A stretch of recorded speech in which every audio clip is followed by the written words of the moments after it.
붉은 연지가 묻은 입술이 파르르 떨리기도 전에 서늘한 검날이 목끝을 겨누며 공포를 불러일으켰다. 13세 어린 신부의 첫날 밤은 달콤한 합한주 대신 비릿한 혈향으로 가득 찼고 눈앞에 이휘 세자는 광기 어린 눈빛으로 나를 노려보았다. 당장 이 처소에서 나가거라. 너 또한 그들이 보낸 자객이 아니더냐. 그가 지르는 사자후에 촛불이 일렁였고 나는 뒤걸음질치다 화려한 원삼자락에 걸려 바닥으로 고꾸라졌다. 세자의 손에 들린 검이 바들바들 떨리더니 이내 그의 입술 사이로 검붉은 피가 분수처럼 쏟아져 나와 백색 속적삼을 참혹하게 적셨다. 나는 비명을 지르는 대신 본능적으로 기어가 무너지는 그의 상체를 양팔로 단단히 붙들고 숨을 죽였다. 밖에서는 동궁전 내관들의 발자국 소리가 요란하게 들려왔으나 지금 이 피를 보인다면 세자의 자리는 오늘로 끝이라는 직감이 뇌리를 스쳤다. 세자는 고통에 신음하며 내 어깨를 움켜쥐었으나 그의 손길은 애원하듯 간절했고 차가운 체온은 이미 죽음의 문턱에 닿은 듯했다. 나는 떨리는 손으로 바닥에 뿌려진 검은 핏자국을 치마폭으로 가리고 신방의 등불을 단숨에 꺼버려 어둠 속에 우리 둘만을 가두었다.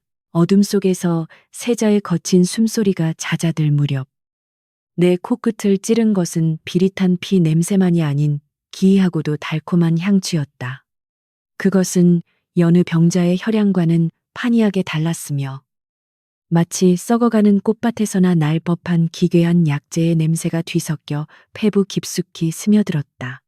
나는 침을 삼키며 세자의 가슴에 귀를 대었으나 심장 소리는 불규칙한 박자로 고동치고 있었고 그의 맥박은 마치 끊어질 듯 말 듯 위태로운 실타래와 같았다.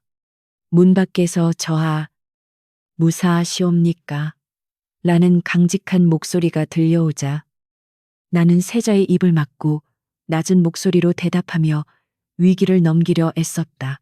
밖으로 쫓겨나야 할 처지였으나 나는 오히려 세자의 품 안으로 깊숙이 파고들어 그의 피 묻은 손을 내 작은 손으로 꽉 맞잡았다. 세자는 희미해지는 정신 속에서도 나를 밀어내려 힘을 주었지만 나는 귓속말로 죽고 싶지 않으시다면 제발 저를 믿으소서라며 간곡히 속삭였다. 차가운 금속의 검이 바닥에 떨어지며 챙그랑 소리를 냈고 그 소음은 긴박한 밤의 정막을 깨뜨리며 나의 심장을 더욱 거세게 몰아붙였다. 문틈으로 새어들어오는 달빛에 비친 세자의 안색은 이미 창백함을 넘어 푸르스름한 죽음의 그림자가 짙게 깔려 있어 소름이 돋았다. 나는 저고리 소매를 찢어 세자의 입가에 묻은 검은 피를 닦아내며 이것이 단순한 곶불이나 지병이 아님을 확신하고 온몸의 전율을 느꼈다. 핏방울이 스며든 천조각을 코에 가져가 다시 확인하자 아버지가 예전에 금기시했던 남방의 독초 냄새가 희미하게 공기를 타고 감돌았다. 누군가 의도적으로 세자의 명주를 갉아먹고 있었고 오늘 밤의 소동은 그 도끼가 극에 달에 터져나온 필연적인 결과물임이 분명해 보였다. 나는 어린 신부의 두려움을 억누르고 이 궁궐이라는 거대한 괴물의 아가리 속에서 살아남기 위해 차가운 머리로 다음 수를 계산하기 시작했다. 세자의 몸이 점점 차갑게 식어가는 것을 느끼며 나는 그를 부축해 침소 위로 간신히 끌어올렸고 흐트러진 이불로 혈흔을 꼼꼼히 덮었다. 밖에서 대기하던 상궁들이 안의 기색이 심상치 않음을 눈치챘는지 문고리를 잡는 소리가 들렸고 나는 즉시 머리를 풀어헤쳐 흐트러진 모습으로 연출했다. 세자 저하께서 심신이 고단하시어 일찍 잠드셨으니 누구도 들지 말라 명하셨다. 나는 최대한 위험 있는 목소리를 내어 밖을 꾸짖었으나 가슴속은 마치 천길 낭떠러지 위에 선 것처럼 위태로웠다. 내 목소리에 주춤하는 기색이 느껴지자 나는 세자의 차가운 손을 다시 움켜쥐며 이 지옥 같은 밤이 지나가기를 간절히 빌었다. 동이 틀 무렵까지 나는 잠 한숨 자지 못한 채 세자의 호흡을 확인하며 그가 뱉어낸 검은 피가 묻은 옷가지를 병풍 뒤 깊숙한 곳에 숨겼다. 만약 누군가 이 방을 수색한다면 나는 세자를 시해하려 한대 역죄인으로 몰려 사지가 찢기는 형벌을 면치 못할 것임을 잘 알고 있었다. 하지만 아버지가 돌아가시기 전 내게 남긴 궁의 공기는 독으로 가득하니 숨을 쉴 때마다 의심하라는 경고가 이제야 뼛속 깊이 사무치는 듯했다. 나는 세자의 얼굴을 유심히 살피며 이 남자가 나의 방패가 될 것인지 혹은 나를 파멸로 이끌 단두대가 될 것인지 가늠하며 긴 밤을 지새웠다. 창호지가 푸르스름하게 밝아올 때쯤 세자가 천천히 눈을 떴으나 그의 눈동자에는 어젯밤의 광기 대신 깊은 허무함과 경계심만이 가득 차 있었다. 그는 침상 옆에 웅크리고 앉아있는 나를 발견하고는 잠시 멈칫하더니 이내 자신의 몸 상태를 살피고는 낮게 읊조리며 쓴웃음을 지었다. 어째서 나를 신고하지 않았느냐? 내가 너를 죽이려 했고 또 이런 흉측한 꼴을 보였는데도 말이다. 그의 목소리는 갈라져 있었으나 그 안에는 나를 향한 날선 의심이 여전히 서려 있어 소름이 돋을 정도로 차가웠다. 나는 대답 대신 물기를 짠 수건으로 그의 이마를 닦아주며 침묵으로 나의 결심을 대신 전하고자 했다. 세자는 내 손길을 거칠게 뿌리치며 자리에서 일어났으나 기력이 다했는지 다시 비틀거렸고 나는 다시금 그의 팔을 잡아 부축하며 중심을 잡아주었다. 저하를 살리는 것이 제가 사는 길이기 때문입니다. 저 피는 병이 아니라 독이 옵니다. 나의 단호한 말에 세자의 눈동자가 크게 흔들렸고 그는 마치 못 볼 것을 본 사람처럼 나를 뚫어지게 쳐다보며 한동안 말을 잇지 못했다. 방 안에는 다시금 무거운 정적이 감돌았고 밖에서는 아침 문안을 올리는 내관들의 목소리가 들려오며 본격적인 하루의 시작을 알리고 있었다. 나는 세자의 눈을 피하지 않고 똑바로 응시하며 이제 우리가 같은 배 등에 올라탔음을 무언으로 선언했다. 이 모든 상황은 결코 우연이 아니었으며 나를 이 자리에 앉힌 자들과 세자를 죽이려는 자들이 같은 뿌리에서 나온 것임을 직감할 수 있었다. 세자는 자신의 입가에 묻은 마른 핏자국을 소매로 닦아내며 어둠 속에서 빛나는 눈빛으로 나를 향해 나직하게 경고의 말을 내뱉었다. 만약 내 말이 사실이라면 너는 이제부터 산채로 살점이 뜯기는 고통을 겪게 될 것이다. 그래도 후회하지 않겠느냐. 나는 떨리는 어깨를 다잡으며 고개를 끄덕였고 그것이 내 인생의 가장 참혹하고도 화려한 전쟁의 시작임을 깨달으며 깊은 숨을 내쉬었다. 거래 아침은 차가운 서리처럼 매정하게 찾아왔고 간밤의 혈흔을 감춘 심방에는 정막 대신 은밀한 수군거림이 가득 차오르기 시작했다. 나는 가래를 올린 지 단 하루 만에 세자를 핍박하여 병세를 악화시켰다는 누명을 쓴 채 화려한 신부의 예복도 벗지 못한 상태로 차가운 별궁에 격리되었다.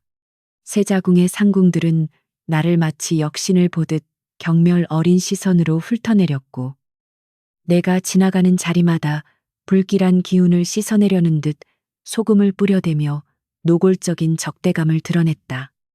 몰락한 가문의 여식이라는 꼬리표는 이 거대한 구중궁궐에서 나를 지켜줄 방패가 아니라 오히려 가장 먼저 꺾어버리기 좋은 약점이 되어 나를 옥죄어왔다. 내가 머물게 된 유폐된 전각은 사람의 온기가 끊긴 지 오래되어 바닥은 얼음장 같았고 깨진 창호지 사이로 스며드는 칼바람은 가난한 집안의 냉기보다 더 매서웠다. 아버지는 내가 세자빈으로 간택되었다는 소식을 들었을 때 기뻐하기보다 깊은 한숨을 내쉬며 그곳은 꽃밭이 아니라 가시밭길이니 부디 내 자신만을 믿거라라고 유언 같은 경고를 남기셨다. 그때는 그 말의 의미를 온전히 깨닫지 못했으나 이제야 나는 내가 세자의 안위를 위한 재물이자 그를 죽음으로 몰아넣는 과정에서 버려질 소모품에 불과했음을 뼈저리게 실감했다. 나는 떨리는 손을 맞잡으며 이 차가운 방에서 내가 할 수 있는 일이 무엇인지 곱씹으며 간밤에 보았던 그 검은 피의 향취를 다시금 되새겼다. 별궁의 노련한 궁녀들은 나에게 끼니조차 제대로 챙겨주지 않았으며 내가 마실 물바가지에는 보란 듯이 흙탕물을 섞어 내놓는 등 치졸한 괴롭힘을 일삼았다. 하지만 나는 그들의 멸시를 묵묵히 견뎌내며 오히려 그들이 내뱉는 불평과 험담 속에서 세자의 일상에 대한 파편 같은 정보들을 하나둘씩 수집하여 머릿속에 정리했다. 세자는 수개월 전부터 원인 모를 두통과 각혈에 시달려 왔으며 그때마다 특정 약재가 든 차를 마신 뒤에야 겨우 잠이 들 수 있었다는 사실을 알게 되었다. 나는 그 차의 성분이 무엇인지 알아내기 위해 궁녀들이 비운 찻찌꺼기를 몰래 훔쳐내어 손끝으로 만져보고 혀끝에 대보며 독의 정체를 추적하기 시작했다. 며칠간의 은밀한 조사 끝에 나는 세자가 마시던 차에 소량의 자아거와 남방에서 건너온 희귀한 독초인 흑오두가 섞여 있음을 확신하고 경악을 금치 못했다. 흑오두는 소량씩 장기간 복용할 경우 사람의 정신을 흐리게 하고 폐부를 썩게 만들지만 겉으로는 단순한 폐결핵과 증상이 흡사하여 의관들조차 쉽게 눈치채지 못하는 치명적인 동물이었다. 누군가 아주 오랫동안 세자의 곁에서 그의 생명을 야금야금 갉아먹고 있었으며 그 배우는 세자의 건강을 책임지는 약방 내관들과 긴밀히 연결되어 있을 것이 분명했다. 나는 이 사실을 누구에게도 발설할 수 없는 현실에 가슴이 답답해졌으나 동시에 내가 살아남기 위해서는 이 독의 출처를 반드시 증명해야 한다는 결론에 도달했다. 별궁에서의 생활은 날이 갈수록 피폐해졌지만 나는 일부러 더 흐트러진 모습을 연출하며 사람들의 경계심을 늦추었고 남은 음식으로 쥐들을 유인해 독성 반응을 살피는 치밀함을 보였다. 그러던 어느 날 밤 세자의 동태를 살피러 나갔던 어린 시종이 나에게 다가와 세자 저하께서 사경을 헤매고 계신다는 충격적인 소식을 은밀히 전해주어 나의 심장을 내려앉게 만들었다. 조정에서는 이미 세자를 폐위시키고 새로운 후계자를 세워야 한다는 상소가 빗발치고 있었고 그 화살은 자연스럽게 세자를 불길하게 만든 나쁜 신부인 나를 향해 쏟아지고 있었다. 나는 내가 이대로 가만히 앉아 죽음을 기다릴 것인지 아니면 호랑이 굴로 다시 뛰어들어 판을 뒤집을 것인지 선택해야 하는 절체절명의 순간에 직면했다. 나는 낡은 장롱 깊숙이 숨겨두었던 아버지의 유품인 침통을 꺼내들었고 그것이 나의 유일한 무기이자 반격의 시작임을 다짐하며 차가운 별궁의 문을 열어젖혔다. 밖을 지키던 병사들이 나를 가로막았으나 나는 내 손에 세자의 목숨이 달려 있으니 비키지 않으면 너희들의 목이 먼저 달아날 것이라고 서슬퍼런 안광을 뿜으며 호통을 쳤다. 나의 기세에 눌린 병사들이 주춤하는 사이 나는 어둠을 틈타 세자의 침전인 동궁전으로 향하는 비밀 통로를 향해 전력으로 질주하기 시작했다. 가슴이 터질 듯이 가빴고 다리는 후들거렸지만 지금 이 순간을 놓치면 나뿐만 아니라 나의 가문 그리고 저 가련한 세자까지 모두 시체가 될 것임을 알기에 멈출 수 없었다.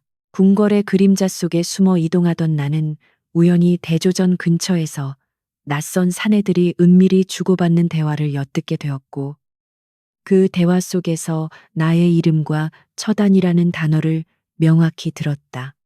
그들은 세자가 오늘 밤을 넘기지 못할 것이라 확신하고 있었으며 내가 도망치려 했다는 구실을 만들어 현장에서 살해하라는 명령을 받은 자객들이었다.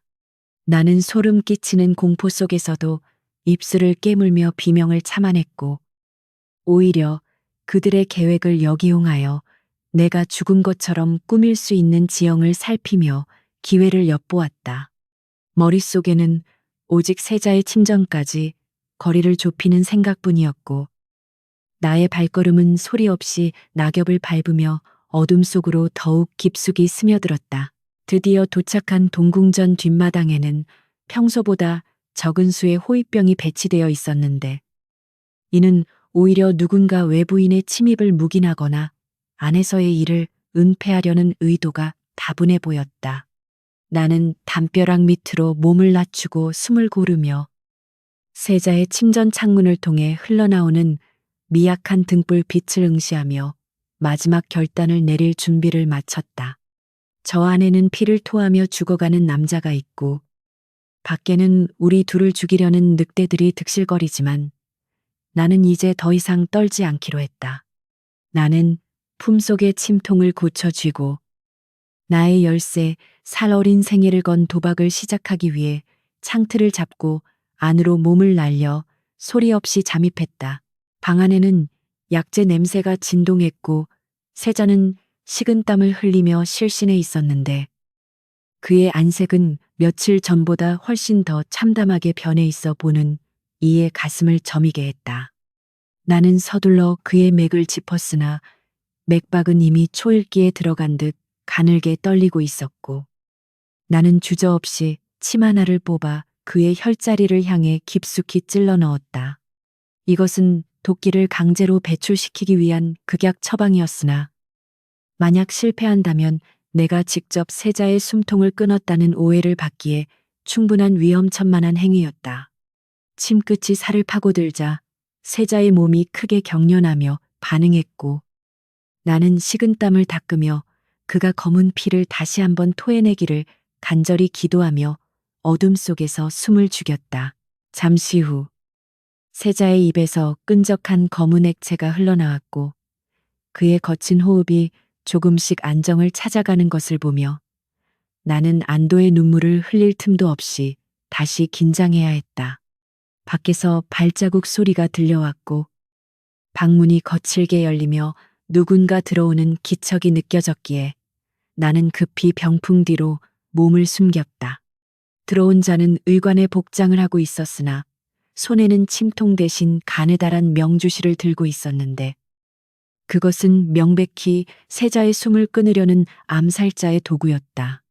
나는 숨을 멈추고 병풍 틈으로 그자의 움직임을 주시하며 내가 가진 마지막 침을 손가락 사이에 끼우고 기회를 노리며 온 신경을 집중시켰다. 동궁전에 은밀한 침입이 있은 직후 나는 빗줄기를 뚫고 젖은 쥐새끼처럼 별궁으로 돌아와 가쁜 숨을 몰아쉬며 젖은 의복을 갈아입을 새도 없이 이불 속으로 파고들었다. 밖에서는 횃불이 어지럽게 춤을 추며 자객을 쫓는 소리가 요란했으나 나의 심장은 그보다 더 격렬하게 요동치며 금방이라도 터져나올 듯 늑골을 때려댔다. 새벽의 푸르스름한 기운이 창호지 위로 내려앉을 무렵 별궁의 낡은 문짝이 부서질 듯 열리며 화려한 비단옷을 입은 여인이 수많은 궁녀들을 거느리고 들이닥쳤다. 그녀는 현재 내명부를 실질적으로 장악하고 있는 박귀비였으며 그녀의 등장은 마치 화사한 꽃밭 뒤에 숨겨진 독사처럼 서늘하고도 압도적인 위압감을 풍기며 좁은 방 안을 가득 채웠다.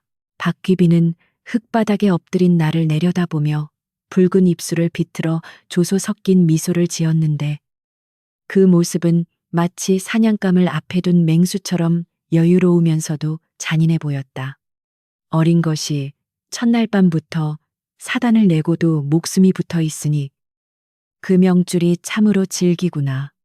그녀의 목소리는 옥쟁반의 구슬이 굴러가는 듯 고왔으나 그 속에 담긴 뜻은 비수처럼 날카로워 나의 폐부를 찌르는 듯했다. 나는 그녀가 단순한 위문을 위해 온 것이 아님을 본능적으로 직감하고 몸을 바들바들 떨며 겁에 질린 시골 소녀의 모습을 연출하기 위해 고개를 바닥에 처박았다. 그녀의 비단 치마자락에서 풍겨나오는 짙은 향기가 코끝을 스쳤는데 그것은 어젯밤 세자의 입에서 맡았던 기괴한 단내와 묘하게 섞여 있어 나의 의심을 확신으로 바꾸어 놓았다. 귀비의 눈짓 하나에 건장한 상궁 2명이 나를 거칠게 일으켜 세워 무릎을 꿇렸고 내 앞에 먹이 갈린 벼루와 백지 한 장을 던지듯 내려놓았다. 내 아비와 가문을 살리고 싶다면 지금 당장 이 종이에 수결을 하거라. 세자에게 독을 쓴 것이 너의 단독 범행이며 질투심에 눈이 멀어 저지른 실수였다고 자복하면 된다. 그녀의 제안은 달콤한 회유가 아니라 거부할 수 없는 협박이었으며 내 가족의 목숨을 담보로 나를 영원한 죄인으로 만들려는 치밀한 덫이었다. 나는 눈동자를 이리저리 굴리며 공포에 질린 척 연기했으나 속으로는 이 여인이 세자를 죽이려는 배우의 핵심 인물임을 깨닫고 차가운 분노를 삼켜야 했다. 나는 떨리는 손으로 붓을 잡으려다 일부러 미끄러뜨려 바닥에 먹물을 튀겼고 마마, 저는 아무것도 모릅니다. 억울하옵니다라고 외치며 오열하는 연기를 펼쳤다. 나의 어리석고 나약한 모습에 박기빈은 혀를 차며 경멸 어린 시선을 보냈고 자신의 고귀한 비단신에 먹물이 튀지 않도록 뒤로 한 걸음 물러섰다. 이런 멍청한 계집이 세자빈이라니. 조선의 국군도 다 하였구나. 시키는 대로만 하면 편안히 죽게 해주겠다는데 어찌 이리 말이 많은고.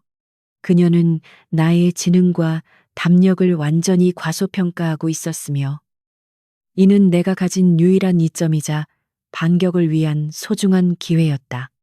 나는 계속해서 흐느끼며 바닥을 기어 그녀의 발치에 매달리는 신욕을 했고 그 순간 그녀의 허리춤에 매달린 독특한 문양의 놀이개를 곁눈질로 똑똑히 확인했다. 그 놀이개는 붉은색 칠보로 장식된 박쥐 문양이었는데 이는 왕실의 물건이 아니라 북방의 특정 가문에서만 사용하는 주술적인 의미를 담은 장신구였다.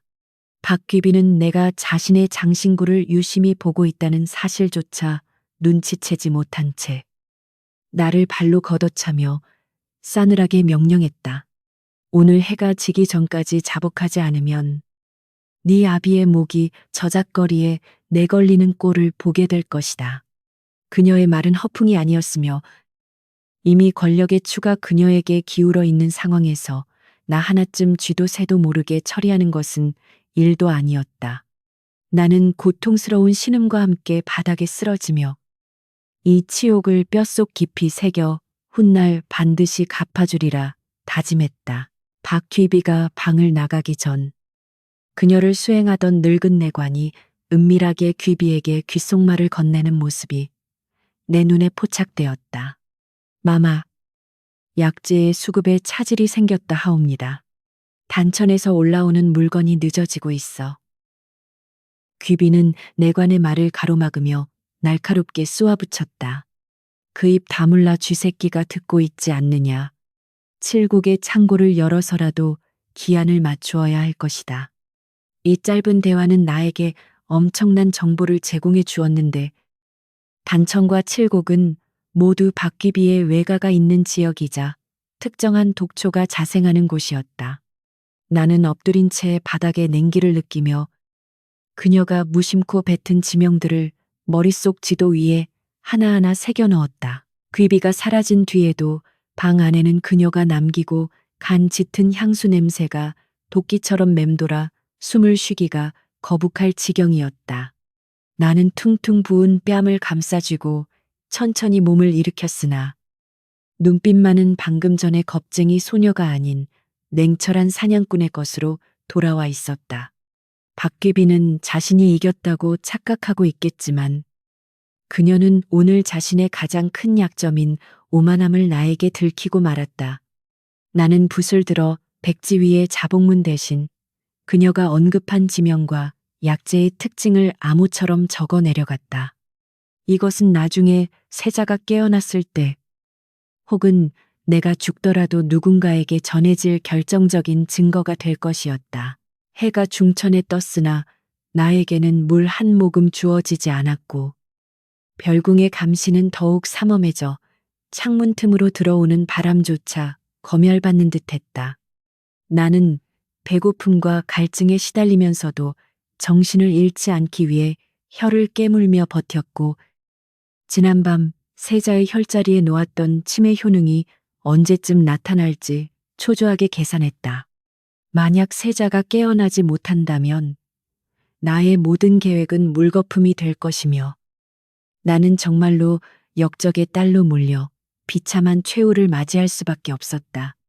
하지만 나는 희망을 버리지 않고 박귀비가 남긴 단서들을 조합하여 그녀가 세자에게 사용한 독의 해독법을 추론해 나갔다. 오후가 되자 밖에서 또다시 소란스러운 소리가 들려왔고, 이번에는 귀비의 사병들이 아닌 의금부의 나장들이 들이닥쳐 나를 결박했다.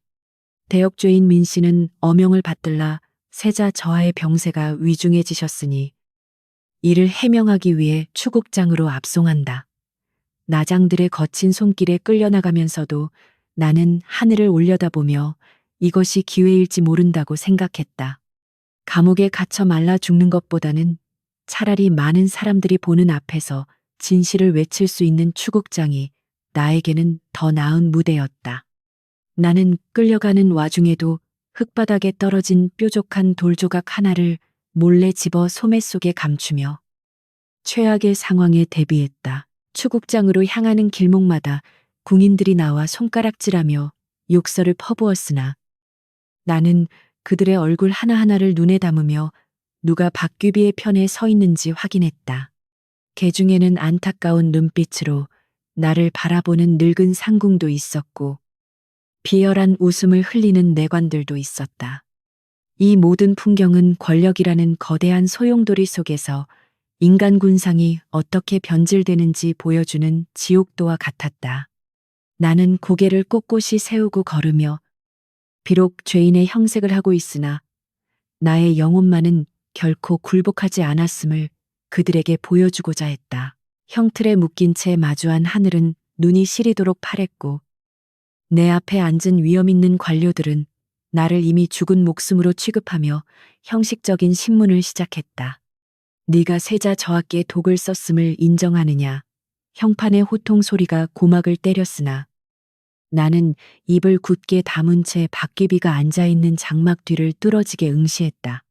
그녀는 그곳에서 승리의 미소를 지으며 나의 처형을 기다리고 있을 것이 분명했으나 나는 아직 나의 패를 다 보여주지 않았다.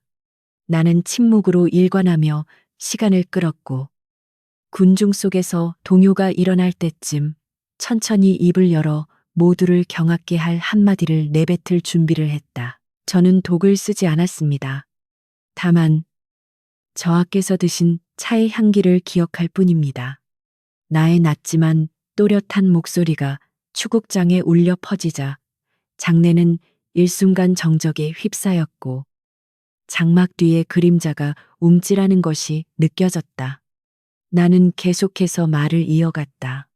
그 향기는 바로 박귀비 마마의 고향 단천에서만 자라는 자색 젓가락나물의 향과 같았습니다.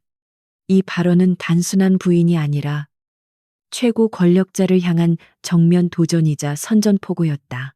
사람들은 웅성거리기 시작했고, 형판의 얼굴은 당혹감으로 붉게 달아올랐다. 나는 이 혼란 속에서 박귀비가 제 발로 걸어 나오게 만들어야만 살 수 있다는 것을 알고 있었다. 그 순간 장막이 걷히고 분노로 일그러진 박귀비가 모습을 드러내며 저 요망한 것이 감히 누구를 모함하느냐라며 소리쳤다. 그녀의 등장은 내가 의도한 바였으나 그녀의 눈빛에 서린 살기는 예상보다 훨씬 더 짙고 위험했다. 그녀는 즉시 나에게 주리를 틀라 명했고, 나는 뼈가 으스러지는 고통 속에서도 비명을 지르지 않으려 입술을 깨물어 피를 흘렸다. 고통은 정신을 혼미하게 만들었지만 동시에 나의 투지를 더욱 불타오르게 하는 기름과도 같았다. 나는 흐려지는 시야 속에서도 귀비의 당황한 기색을 놓치지 않았고, 이것이 나의 승리를 위한 첫 번째 대가임을 뼈저리게 실감했다. 고문이 계속되던 중 멀리서 멈추시오라는 다급한 외침과 함께 헐레벌떡 뛰어오는 내관의 모습이 보였다. 그는 황제의 교지를 들고 있었으며 세자가 잠시 의식을 되찾았다는 소식을 전하러 온 것이었다. 형 집행이 중단되자 박귀비의 얼굴은 사색이 되었고 나는 피투성이가 된 다리로 바닥에 주저앉으며 거친 숨을 내쉬었다. 세자가 깨어났다는 것은 나의 침술이 효과를 보았다는 뜻이었고 이제 판도는 다시금 요동치기 시작했다. 나는 고개를 떨구며 피 섞인 웃음을 흘렸고 그 웃음소리는 추국장의 정막을 가르며 귀비의 심장을 서늘하게 긁어내렸다. 아직 싸움은 끝나지 않았고 나는 만신창이가 되었지만 적어도 허무하게 죽임당하는 운명에서는 벗어났음을 직감했다. 나는 나를 부축하러 오는 나장들을 뿌리치고 스스로 일어서려 애썼으나 다리에 힘이 들어가지 않아 다시 쓰러지고 말았다. 그때 누군가의 따뜻한 손길이 나를 잡아주었는데 고개를 들어보니 어젯밤 세자의 처소를 지키던 강직한 호위무사였다. 그의 눈빛에는 연민이 아닌 존경심이 담겨 있었고 나는 비로소 이 외로운 싸움에서 나를 지지해줄 작은 아군이 생겼음을 깨달았다. 이제부터는 방어가 아니라 내가 쥐고 있는 진실의 칼날을 적의 목을 향해 겨눌 차례였다. 추국장에서의 혹독한 고문으로 만신창이가 된 몸을 이끌고 다시 차가운 별궁으로 돌아왔을 때 나를 반긴 것은 위로가 아닌 싸늘한 멸시의 시선들과 굳게 닫힌 문뿐이었다. 찢어진 치맛자락 사이로 피가 배어 나왔지만 나는 고통을 느낄 새도 없이 몰래 숨겨둔 늙은 의녀를 찾아가 세자의 상태를 물었다. 그녀는 고개를 저으며 일반적인 탕약으로는 이미 뼛속까지 스며든 흑오두의 도끼를 씻어낼 수 없으며 오늘 밤이 지나면 세자의 심장이 영영 멈출 것이라 속삭였다. 나는 절망적인 소식 앞에서도 주저앉지 않고 고서에서 보았던 연혈 쉴새의 비방을 떠올리며 떨리는 입술을 굳게 다물었다. 그 비방은 사람의 생혈을 약재와 함께 달여 도끼를 중화시키는 금기된 처방이었기에 만약 발각된다면 나는 사수를 행한 요물로 몰려 화형을 당할 수도 있었다. 그러나 지금 세자를 살릴 수 있는 길은 오직 이 위험한 도박뿐이었고 나는 망설임 없이 품속 깊이 간직해온 어머니의 유일한 유품인 배곡 가락지를 꺼내 들었다. 이것은 내 어미가 죽어가면서 남긴 마지막 흔적이자 내 삶의 유일한 위안이었으나 나는 탐욕스러운 눈빛을 번득이는 내관에게 가락지를 쥐어주며 약재와 화로를 구해달라고 거래를 제안했다. 내관은 귀한 폐물을 받아들고 비릿한 웃음을 흘렸지만 나는 그 비굴함마저도 삼키며 세자의 생명을 구걸했다. 어두운 방 안, 낡은 화로 위에 올려진 약탕기에서 씁쓸한 냄새가 피어오르자 나는 소매를 걷어올리고 하얀 손목을 은장도로 그어 붉은 선혈을 떨어뜨렸다. 뚝, 뚝. 검붉은 탕약 위로 내 생명이 떨어질 때마다 현기증이 일었고 살이 타는 듯한 고통이 전신을 휘감았지만 나는 신음소리 하나 내지 않고 이를 악물었다. 나의 피가 약재와 섞이며 기이한 보랏빛 거품을 일으키는 것을 보며 나는 이것이 세자의 몸속에 퍼진 독을 몰아내고 그를 다시 숨쉬게 하기를 간절히 기도했다.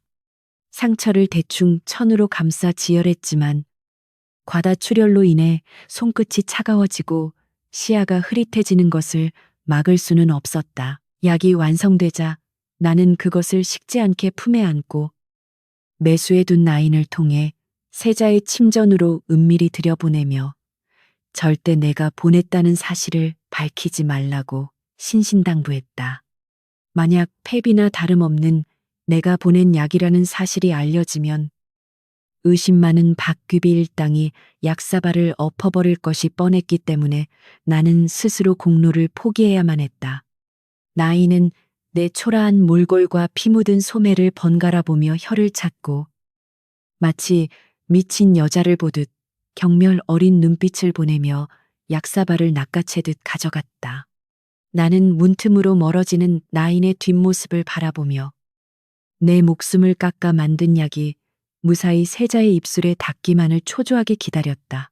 그날 밤 궁궐 안에는 기이한 소문이 돌기 시작했는데 폐서인된 민씨가 별궁에서 저주를 내리는 구판을 벌이고 있다는 흉흉한 이야기였다. 궁녀들은 내 방에서 새어나오는 피냄새와 양냄새를 맡고 수군거렸으며 나를 세자를 잡아먹고도 모자라 악귀를 부르는 요망한 년이라 손가락질했다. 나는 해명할 기력조차 없어 차가운 방바닥에 쓰러져 있었고 사람들이 던지는 돌멩이와 오물들이 방문을 때리는 소리를 자장가 삼아 고통스러운 잠을 청했다. 나의 희생은 누구에게도 인정받지 못했고 오히려 세자를 해치려는 사악한 주술로 매도당하며 나를 더욱 깊은 수렁으로 밀어넣었다. 새벽녘 멀리 동궁전에서 전하께서 눈을 뜨셨다라는 다급하고도 벅찬 외침이 들려왔고 나는 그 소리에 감겨가는 눈을 번쩍 뜨며 안도의 한숨을 내쉬었다. 나의 피가 섞인 약이 효험을 발휘한 것이 분명했으나 나는 기뻐서 뛰쳐나갈 수도 없는 처지였기에 그저 젖은 눈으로 천장을 바라보며 감사를 올릴 뿐이었다. 하지만 곧이어 들려온 소식은 나의 심장을 갈기갈기 찢어놓는 비수와도 같았는데 세자가 깨어나자마자 찾은 사람은 내가 아니라는 것이었다. 도끼 때문에 기억이 혼미해진 세자는 지난밤의 참사를 기억하지 못했고 자신이 쓰러져 있는 동안 곁을 지킨 것이 누구인지조차 분간하지 못하고 있었다. 세자의 곁을 지키고 있던 것은 내가 매수한 나인이 아니라 박귀비가 심어놓은 그녀의 조카이자 간택 후궁으로 들어온 영빈이었다. 영빈은 내가 보낸 약사발을 자신이 직접 달인 정성이라 속여 세자에게 바쳤고 세자는 그녀의 손을 잡으며 생사의 갈림길에서 나를 구한 것은 그대뿐이오라며 감격해했다는 것이다. 나는 그 이야기를 전해 듣고 허탈한 웃음을 터뜨렸으나 입가에서는 쓴웃음 대신 울음이 새어나왔고 가슴속은 숯검정처럼 타들어갔다. 내 팔목의 상처는 욱신거리며 비명을 질렀지만 정작 아픈 것은 칼에 베인 살점이 아니라 믿었던 희망이 배신당한 내 마음이었다. 박귀비는 이 상황을 놓치지 않고 영빈을 세자의 은인으로 포장하여 대대적으로 선전했고 궁궐 사람들은 영빈의 지극정성 하늘을 감동시켰다며 칭송하기 바빴다. 반면 나는 여전히 저주를 퍼붓는 마녀로 낙인 찍혀 세자가 깨어난 경사스러운 날에도 곰팡이 핀 주먹밥 하나를 배급받는 처량한 신세였다. 나는 벽에 기대어 멍하니 창밖을 바라보며 세자가 영빈의 품에 안겨 안정을 취하고 있을 모습을 상상하니 피가 거꾸로 솟는 듯한 분노와 질투가 일었다.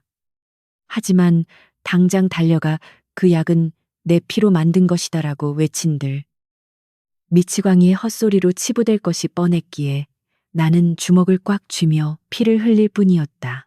그날 오후 영빈이 화려한 가마를 타고 별궁 앞을 지나가며 보란듯이 멈춰 섰고 그녀의 시녀가 내게 다가와 비단 주머니 하나를 던져주고 갔다.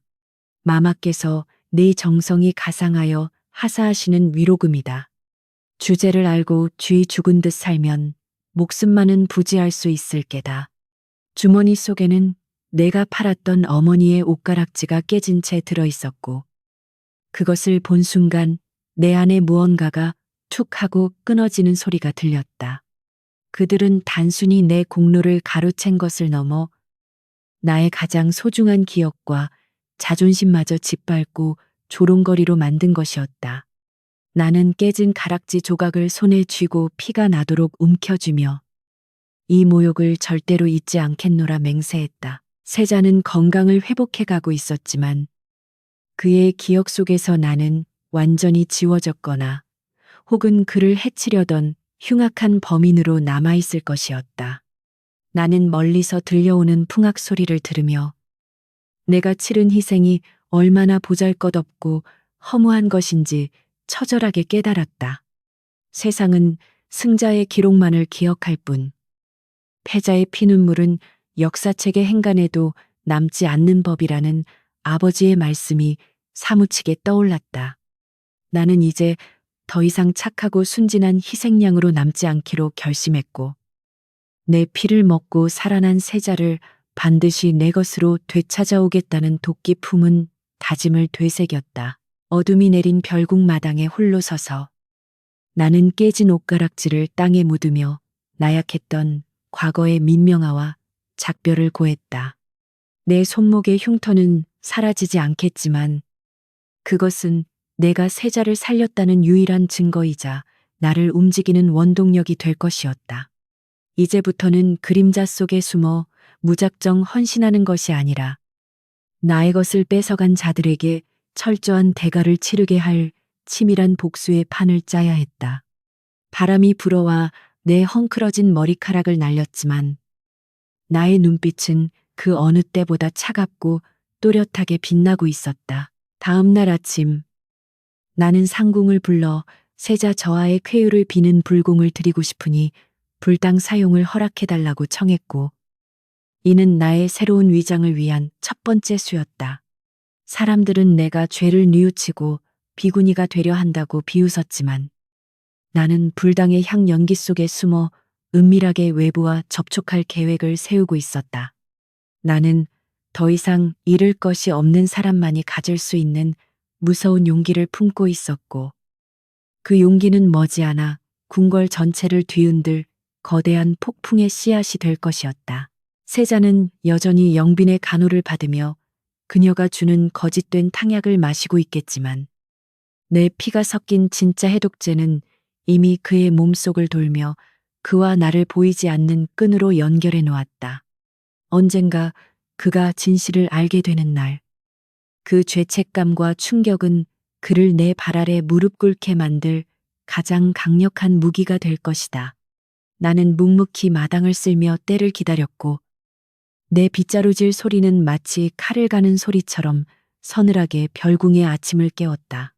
이것은 끝이 아니라 가장 잔혹하고 아름다운 복수극의 서막에 불과했다. 세자의 회복을 축하하는 연회가 열린다는 소식이 들려왔고 나는 그 화려한 잔치에 초대받지 못한 불청객이었지만 내 마음속에서는 이미 다른 종류의 연회가 준비되고 있었다. 그것은 피와 눈물로 차려진 오직 나만을 위한 복수의 향연이 될 것이며 초대받은 손님들은 그 대가로 자신들의 목숨을 내놓아야 할 것이다. 나는 칠흑 같은 밤하늘을 올려다보며 저 달이 기울기 전에 나의 억울함이 눈 녹듯 사라지고 진정한 주인이 누구인지 세상에 알리리라 다짐했다. 나의 희생은 결코 헛되지 않을 것이며 반드시 천배 만배의 이자로 되돌려 받을 것이다. 하늘이 무너질 듯한 굉음과 함께 장대비가 쏟아지던 날, 나의 운명은 송두리째 뿌리 뽑혀 진흙탕 속에 처박히고 말았다. 조정의 대신들은 아버지가 군자금을 횡령하고 역모를 꾀했다는 거짓 상소를 올리며 역적의 딸인 나를 즉시 폐위하고 사약을 내려야 한다고 목청을 높였다. 그것은 박귀비와 그 일파가 나를 궁에서 완전히 축출하고 혹시 모를 후환을 없애기 위해 꾸민 치밀하고도 잔혹한 덫이었다. 나는 별궁의 낡은 문틈으로 들려오는 흉흉한 소문에 귀를 막으며 제발 아버지의 목숨만은 온전하기를 비는 것 외에는 아무것도 할 수 없는 무력한 존재였다. 세자는 아직 도끼에서 완전히 회복되지 못한 창백한 얼굴로 편전의 용상에 앉아 신하들의 빗발치는 요구에 시달리며 고뇌에 찬 표정을 짓고 있었다. 그들은 전하의 옥체에 해를 입힌 독부와 그 아비를 살려두는 것은 종사의 수치라며 세자를 압박했고 세자는 나에 대한 의심과 배신감 그리고 미약하게 남아있는 연민 사이에서 갈등했다. 결국 그는 떨리는 손으로 나의 패비 교지에 옥새를 찍을 수밖에 없었고 그 붉은 인주는 나의 가슴에 꽂히는 화살이 되어 돌아왔다. 나는 교지를 들고 온 내관의 싸늘한 눈빛을 마주하며 이제 더 이상 물러설 곳이 없는 벼랑 끝에 섰음을 직감했다. 아버지가 의금부로 압송되어 모진 고문을 받고 있다는 소식이 전해지자 나는 더 이상 별궁에 웅크리고 있을 수만은 없어 빗속으로 뛰쳐나갔다. 호위병들이 창과 칼을 들이대며 나를 막아섰지만 나는 내 발로 걸어 나갈 테니 마지막으로 전하께 드릴 말씀이 있다고 악을 쓰며 저항했다. 찢어진 옷가지와 풀어헤쳐진 머리카락은 비에 젖어 처량하게 달라붙었지만 나의 눈빛만은 그 어느 때보다 형형하게 빛나고 있어 병사들조차 쉽게 손을 대지 못했다. 나는 흙탕물이 튀는 바닥을 맨발로 질주하여 세자가 머무는 대조전 앞들에 이르렀고 그곳에 거적을 깔고 무릎을 꿇었다. 차가운 빗줄기가 내 몸을 사정없이 때렸고 상처 입은 무릎은 거친 박석 위에서 지식여지는 듯한 고통을 호소했지만 나는 미동조차 하지 않았다. 궁궐의 사람들은 내가 아비의 목숨을 구걸하기 위해 석고대죄를 하는 것이라 여기며 혀를 찾고 어떤 이들은 나의 몰락을 즐기듯 비웃음을 흘리며 지나갔다. 하지만 나의 목적은 단순한 구명이 아니라 세자에게 마지막 진실의 조각을 전달하여 그가 살아남을 수 있는 길을 열어주는 것이었다. 나는 품속에 숨겨온 아버지가 죽음을 예감하고 남긴 암호문이 적힌 쪽지를 빗물에 젖지 않게 꽉 움켜쥐었다. 시간이 흐를수록 체온은 급격히 떨어졌고 시야는 흐려졌지만 나는 입술을 깨물며 정신을 붙들고 대조전에 닫힌 문이 열리기만을 기다렸다. 박귀비는 내가 비참하게 울부짖다 끌려가기를 바라고 있겠지만 나는 결코 그들이 원하는 대로 약한 모습을 보이지 않으리라 다짐했다. 빗소리에 묻혀 나의 신음소리는 들리지 않았으나 나의 존재 자체가 뿜어내는 처절한 기운은 닫힌 문 너머에 세자에게도 전해지고 있었다. 마침내 굳게 닫혀있던 대조전의 문이 열리고 일산을 바쳐든 내관들의 호의를 받으며 세자가 천천히 모습을 드러냈다. 세자는 차갑게 식은 눈으로 빗속에 꿇어앉은 나를 내려다보았고 그의 표정에는 분노와 실망 그리고 알 수 없는 슬픔이 뒤섞여 있었다. 네 아비의 죄가 하늘을 찌르는데 감히 이곳에 와서 무엇을 청하려느냐. 목숨을 구걸하러 왔다면 헛수고한 것이다. 그의 목소리는 빗소리를 뚫고 날카롭게 파고들었지만 나는 고개를 들어 그의 눈을 똑바로 바라보며 천천히 입을 열었다. 아비의 목숨은 하늘에 달렸으나 저아의 목숨은 아직 저아의 손에 달려 있사옵니다. 부디 이 어리석은 여인의 마지막 충언을 들어주소서. 나는 흠뻑 젖은 소매 속에서 꼬깃꼬깃해진 쪽지를 꺼내어 세자를 향해 내밀었고 내관이 기겁하며 그것을 가로막으려 했으나 세자가 손을 들어 제지했다. 가까이 오라. 세자의 명령에 나는 떨리는 다리로 간신히 몸을 일으켜 비틀거리며 그에게 다가갔고 빗물과 눈물이 뒤섞인 얼굴로 그에게 쪽지를 건넸다.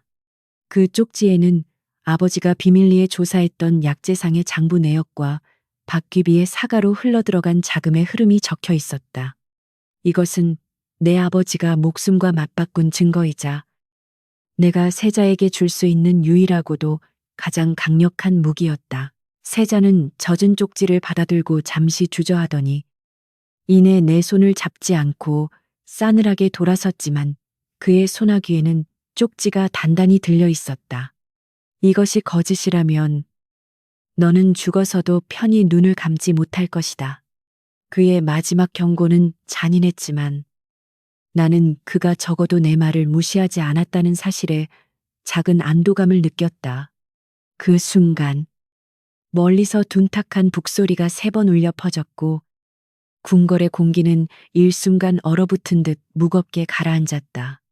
그것은 형장에서 죄인의 목이 베어졌음을 알리는 신호였으며 나의 아버지의 생명이 끊어졌음을 의미하는 잔혹한 통보였다.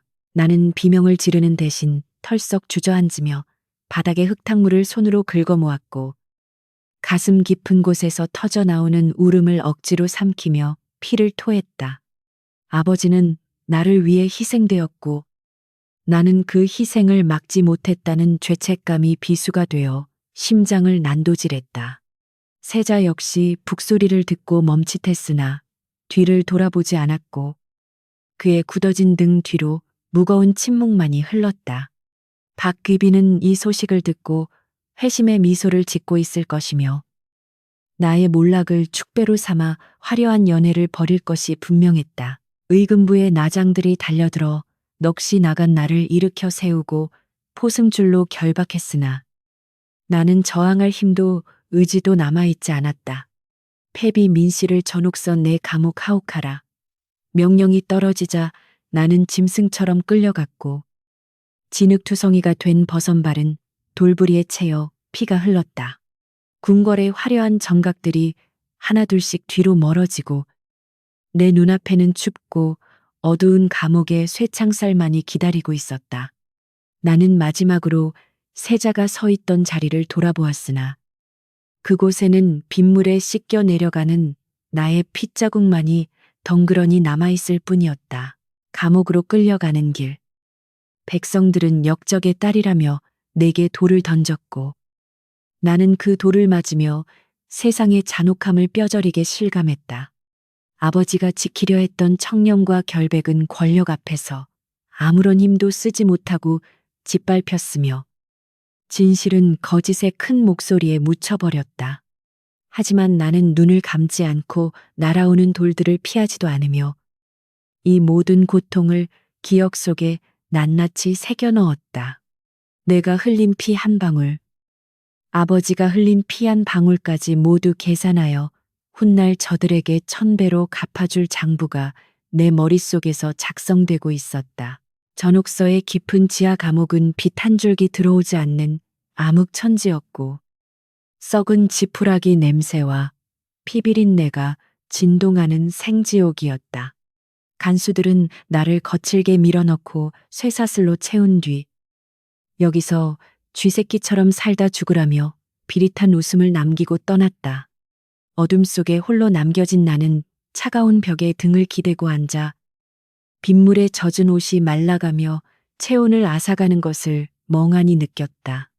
이제 나는 이름도 신분도 가족도 없는 그저 번호로 불리는 죄수가 되어 세상에서 잊혀질 운명에 처했다. 하지만 내 손에는 아직 아버지가 마지막으로 쥐어준 작은 침 하나가 숨겨져 있었고 내 가슴 속에는 꺼지지 않는 복수의 불씨가 타오르고 있었다. 세자는 내 쪽지를 읽었을까? 그가 그 내용을 이해하고 진실에 눈을 뜰 수 있을까? 불안감이 엄습했지만 나는 그를 믿는 것 외에는 다른 방도가 없었다. 아버지가 목숨을 바쳐 지킨 비밀이 헛되지 않으려면 나는 이 지옥 같은 곳에서 반드시 살아남아 다시 세상 밖으로 나가야만 했다. 밤이 깊어지자 감옥의 다른 죄수들이 고통에 찬 신음소리를 내뱉기 시작했고 그 소리는 마치 지옥의 합창처럼 내 귓가를 맴돌았다. 나는 무릎을 끌어안고 웅크린 채 오늘 잃어버린 아버지의 따뜻했던 미소를 떠올리며 소리 없는 눈물을 흘렸다. 이것이 내가 치러야 할 첫 번째 대가라면 나는 기꺼이 감내하리라. 하지만 다음 대가는 반드시 박귀비와 그녀의 일족이 치르게 될 것이며 그 값은 그들의 목숨으로도 부족할 것이라는 서늘한 다짐이 내 영혼을 지배했다. 감옥의 찬바닥에서 잠이 들려는 찰나. 옆방에서 누군가 쇠창살을 두드리는 소리가 들려왔다. 어린 것이 들어오기엔 험한 곳이구나.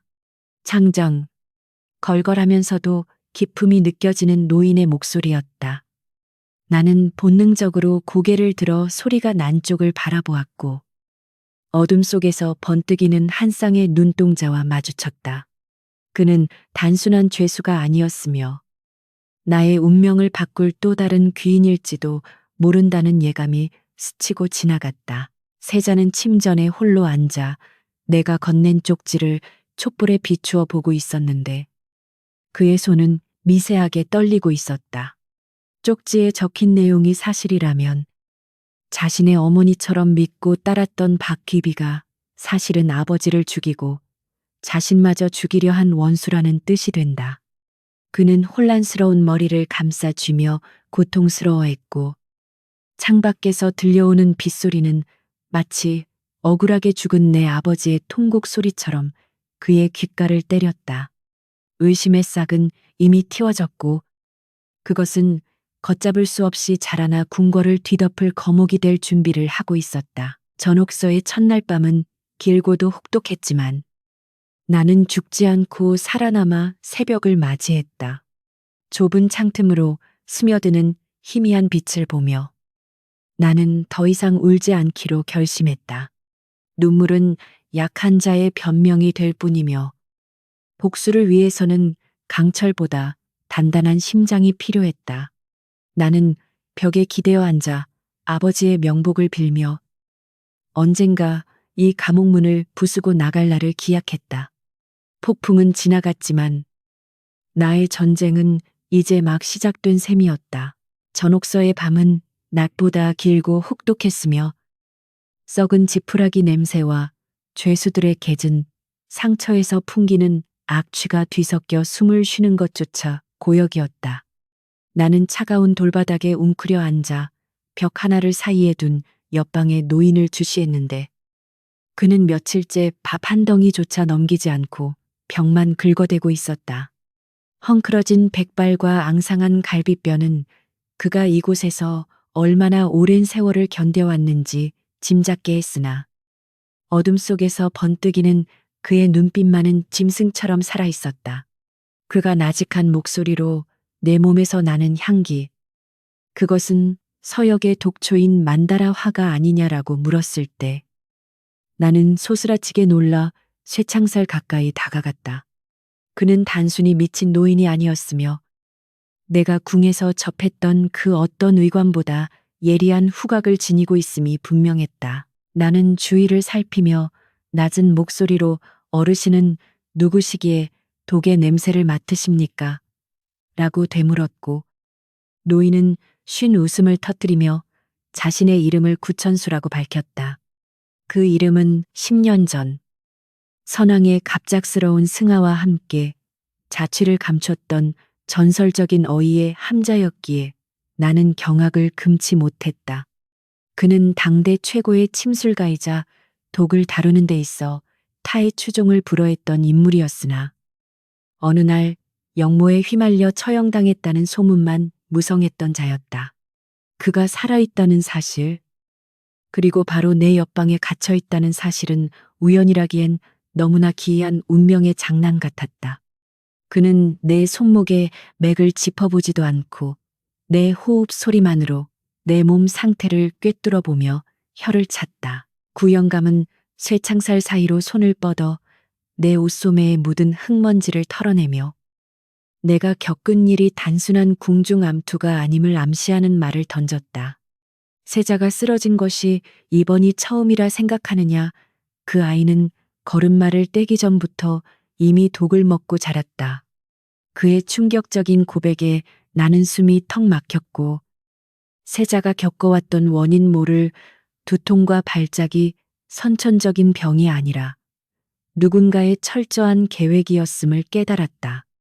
박귀비가 세자에게 독을 쓴 것은 맞지만 그녀는 단지 이미 약해진 세자의 몸에 마지막 일격을 가하려 했을 뿐 근본적인 원인은 훨씬 더 깊고 어두운 곳에 뿌리를 두고 있었다. 나는 떨리는 목소리로 도대체 누가 어린 세자에게 그런 짓을 했단 말입니까?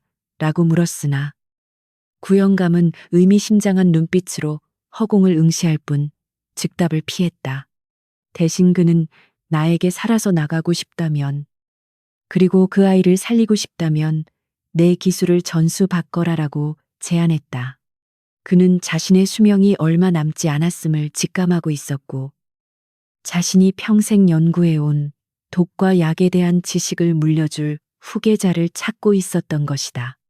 나는 망설임 없이 고개를 끄덕였고 그날부터 차가운 감옥 바닥은 세상에서 가장 은밀하고 위험한 의술 수업의 장이 되었다.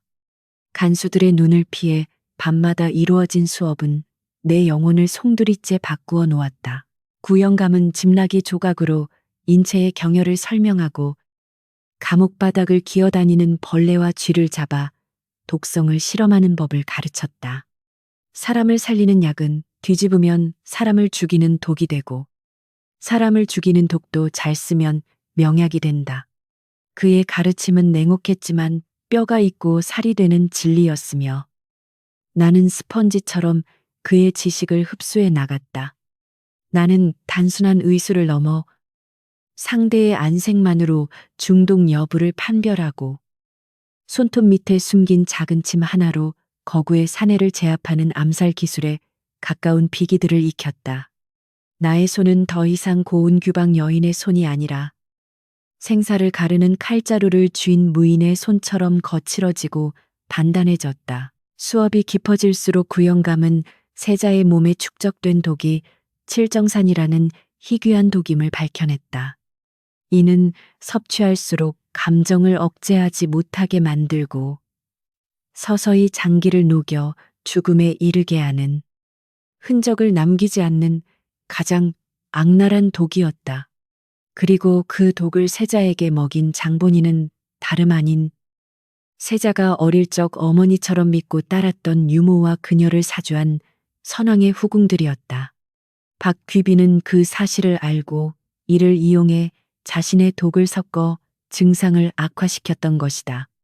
세자가 미친 사람처럼 발작을 일으켰던 이유도 나를 쫓아냈던 그날 밤의 광기도 모두 이 독의 작용이었음을 알게 되자 연민과 분노가 동시에 치밀어 올랐다.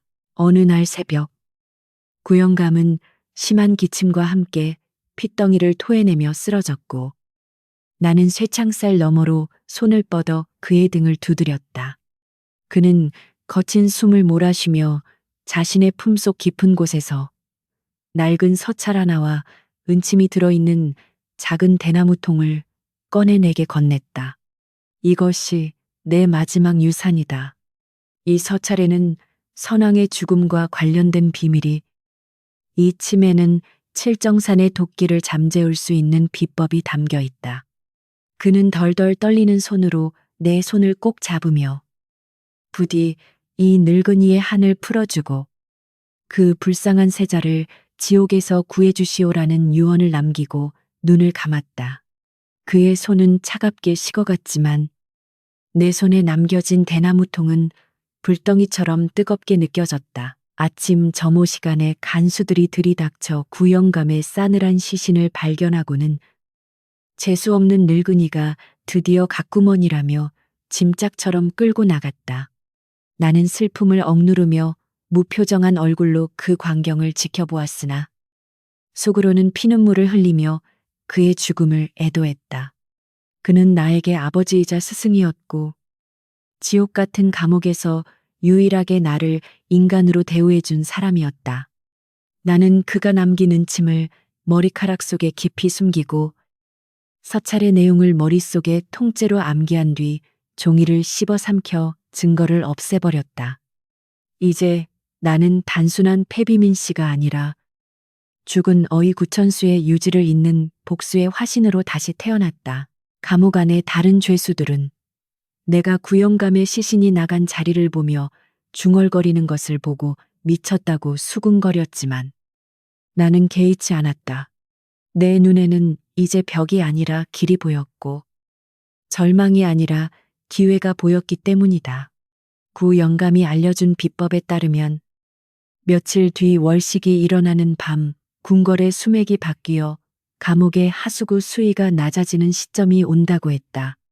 그것은 탈옥을 위한 유일한 기회였으며 나는 그날을 위해 체력을 비축하고 감옥의 구조를 면밀히 파악하기 시작했다.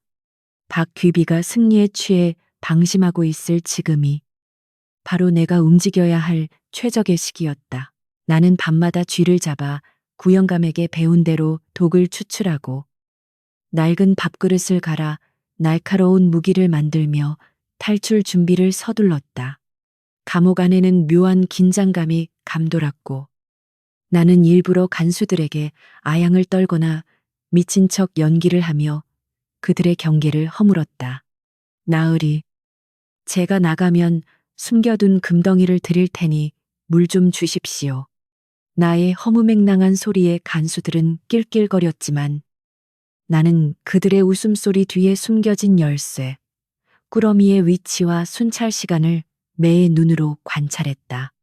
모든 것은 계획대로 흘러가고 있었고 나는 폭풍전야의 고요함을 즐기며 칼날을 갈았다. 한편 궁궐에서는 세자의 병세가 다시 악화되었다는 소문이 돌기 시작했고 영빈이 바친 약조차 더 이상 효험을 보지 못하자 조정은 다시 술렁였다.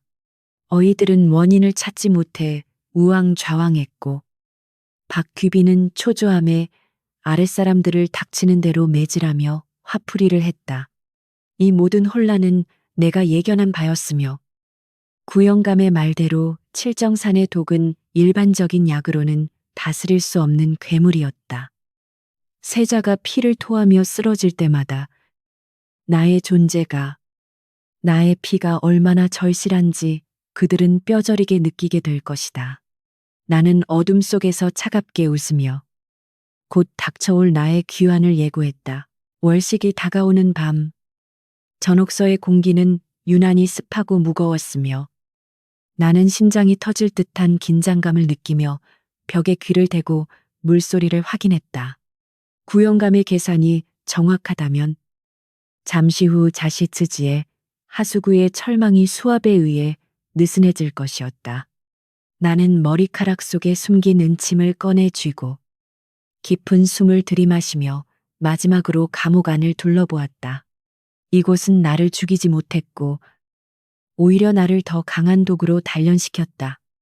이제 세상 밖으로 나가 나를 짓밟았던 자들에게 진정한 공포가 무엇인지 보여줄 차례였다. 달빛이 사라지고 세상이 암흑에 잠긴 순간 나는 덮고 있던 거적을 걷어차고 소리 없이 일어나 쇠창살을 향해 다가갔다.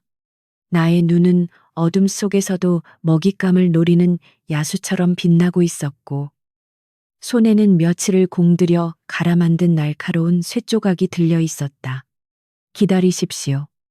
저하, 제가 곧 가서 그 지독한 독을 뿌리째 뽑아드리겠습니다. 나는 속으로 맹세하며 굳게 잠긴 자물쇠 구멍으로 은침을 밀어 넣었다. 딸깍. 작은 소리와 함께 나의 운명을 가로막던 빗장이 풀렸고 나는 지옥의 문을 열고 복수의 길로 첫 발을 내디뎠다. 월식이 절정에 달해 천지가 개기일식의 어둠에 잠기자 나는 미리 준비해둔 불쏘시개에 부싯돌을 그어 전옥서의 낡은 창고에 불을 질렀다. 메마른 지푸라기와 목재들은 순식간에 화마에 휩싸였고 붉은 불길이 밤하늘을 집어삼키자 간수들은 불이야를 외치며 혼비백산하여 뛰어다니기 시작했다.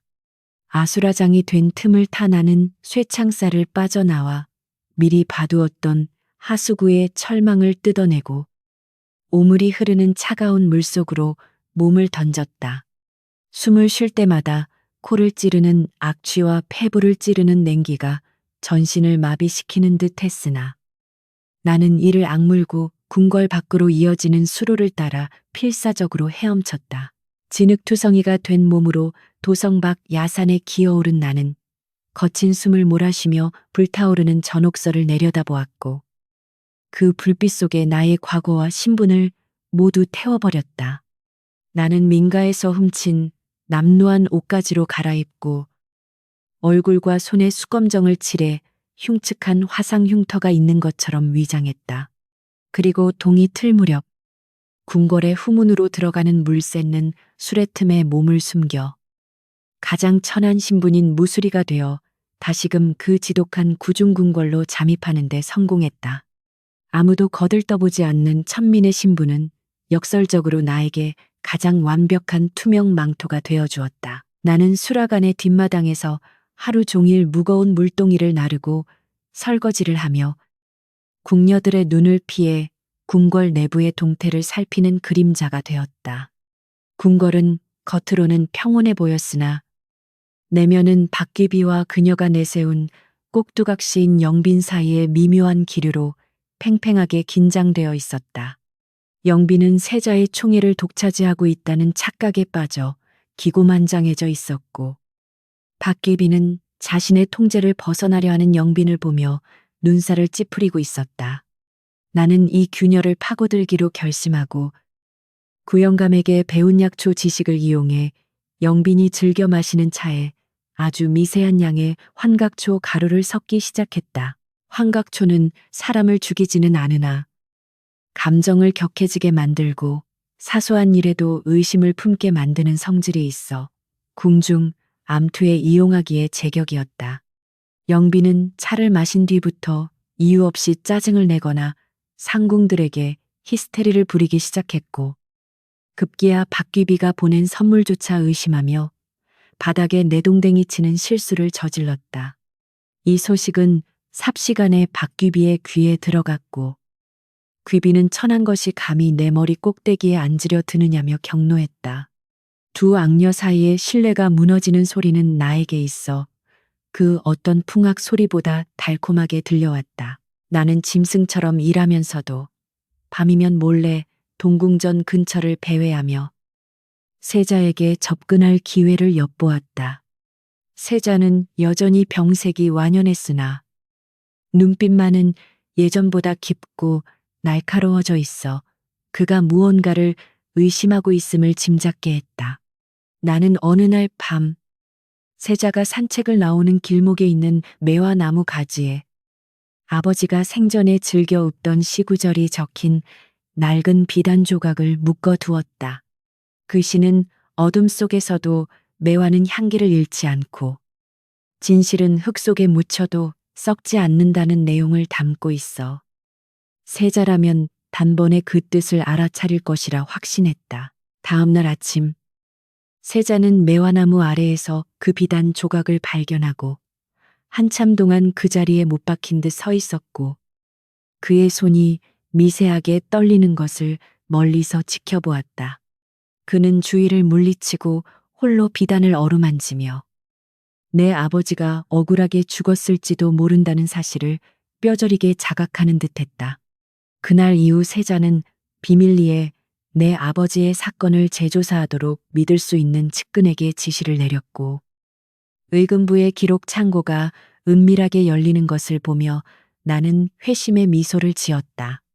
나의 작은 날갯짓이 거대한 태풍을 불러오고 있었다. 한편 영빈의 방자함이 극에 달하자 박귀비는 그녀를 견제하기 위해 또 다른 후궁을 들이려 했고, 이에 위기감을 느낀 영빈은 해서는 안 될 선택을 하고 말았다.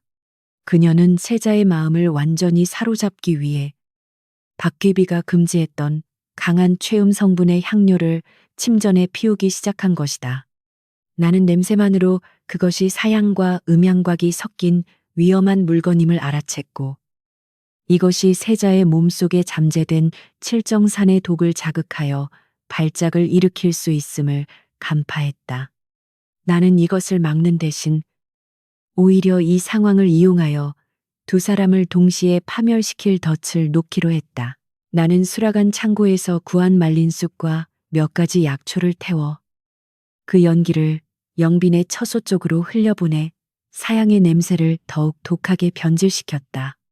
그날 밤 세자는 영빈의 처소에 들었다가 갑작스러운 호흡 곤란과 함께 헛것을 보며 난동을 부렸고, 영빈은 공포에 질려 어쩔 줄을 몰라 했다. 소식을 듣고 달려온 박귀비는 방 안 가득한 사양 냄새를 맡고는 영빈의 뺨을 후려치며 내년이 감히 세자를 죽이려 작정했느냐라고 호통을 쳤다. 영빈은 억울함을 호소했으나 이미 증거는 명백했고 그녀는 세자를 해치려 한 혐의로 그 자리에서 포박당했다.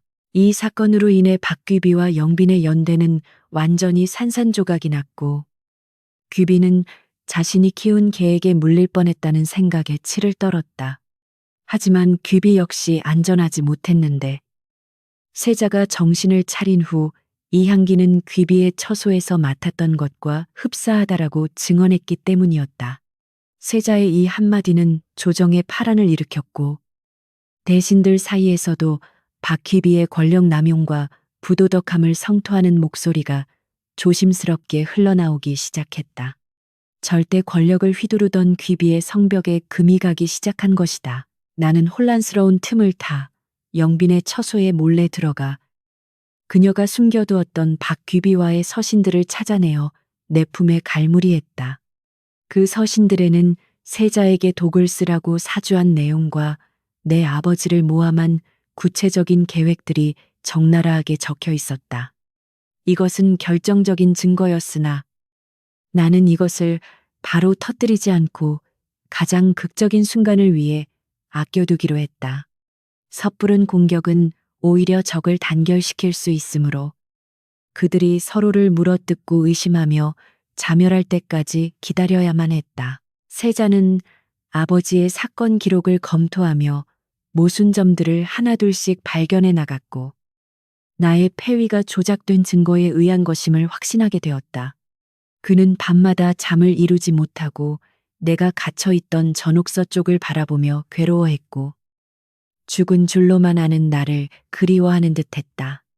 나는 어둠 속에서 그의 고뇌를 지켜보며 가슴이 아려왔으나 지금 내 모습을 드러내는 것은 우리 모두를 위험에 빠뜨리는 일임을 알기에 침묵을 지켰다. 나의 침묵은 그를 보호하는 갑옷이자 적을 방심하게 만드는 안개였다.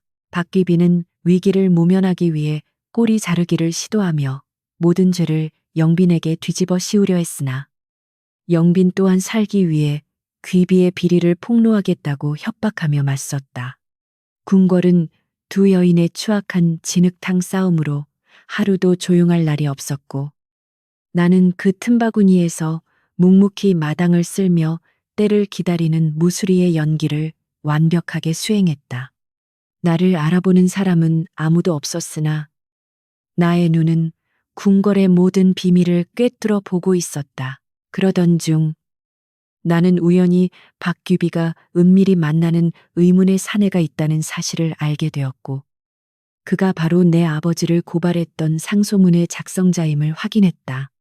그는 귀비의 친척이자 병조의 실세였는데 귀비가 궁지에 몰리자 무력으로 세자를 제압하고 정변을 일으킬 계획을 세우고 있었다.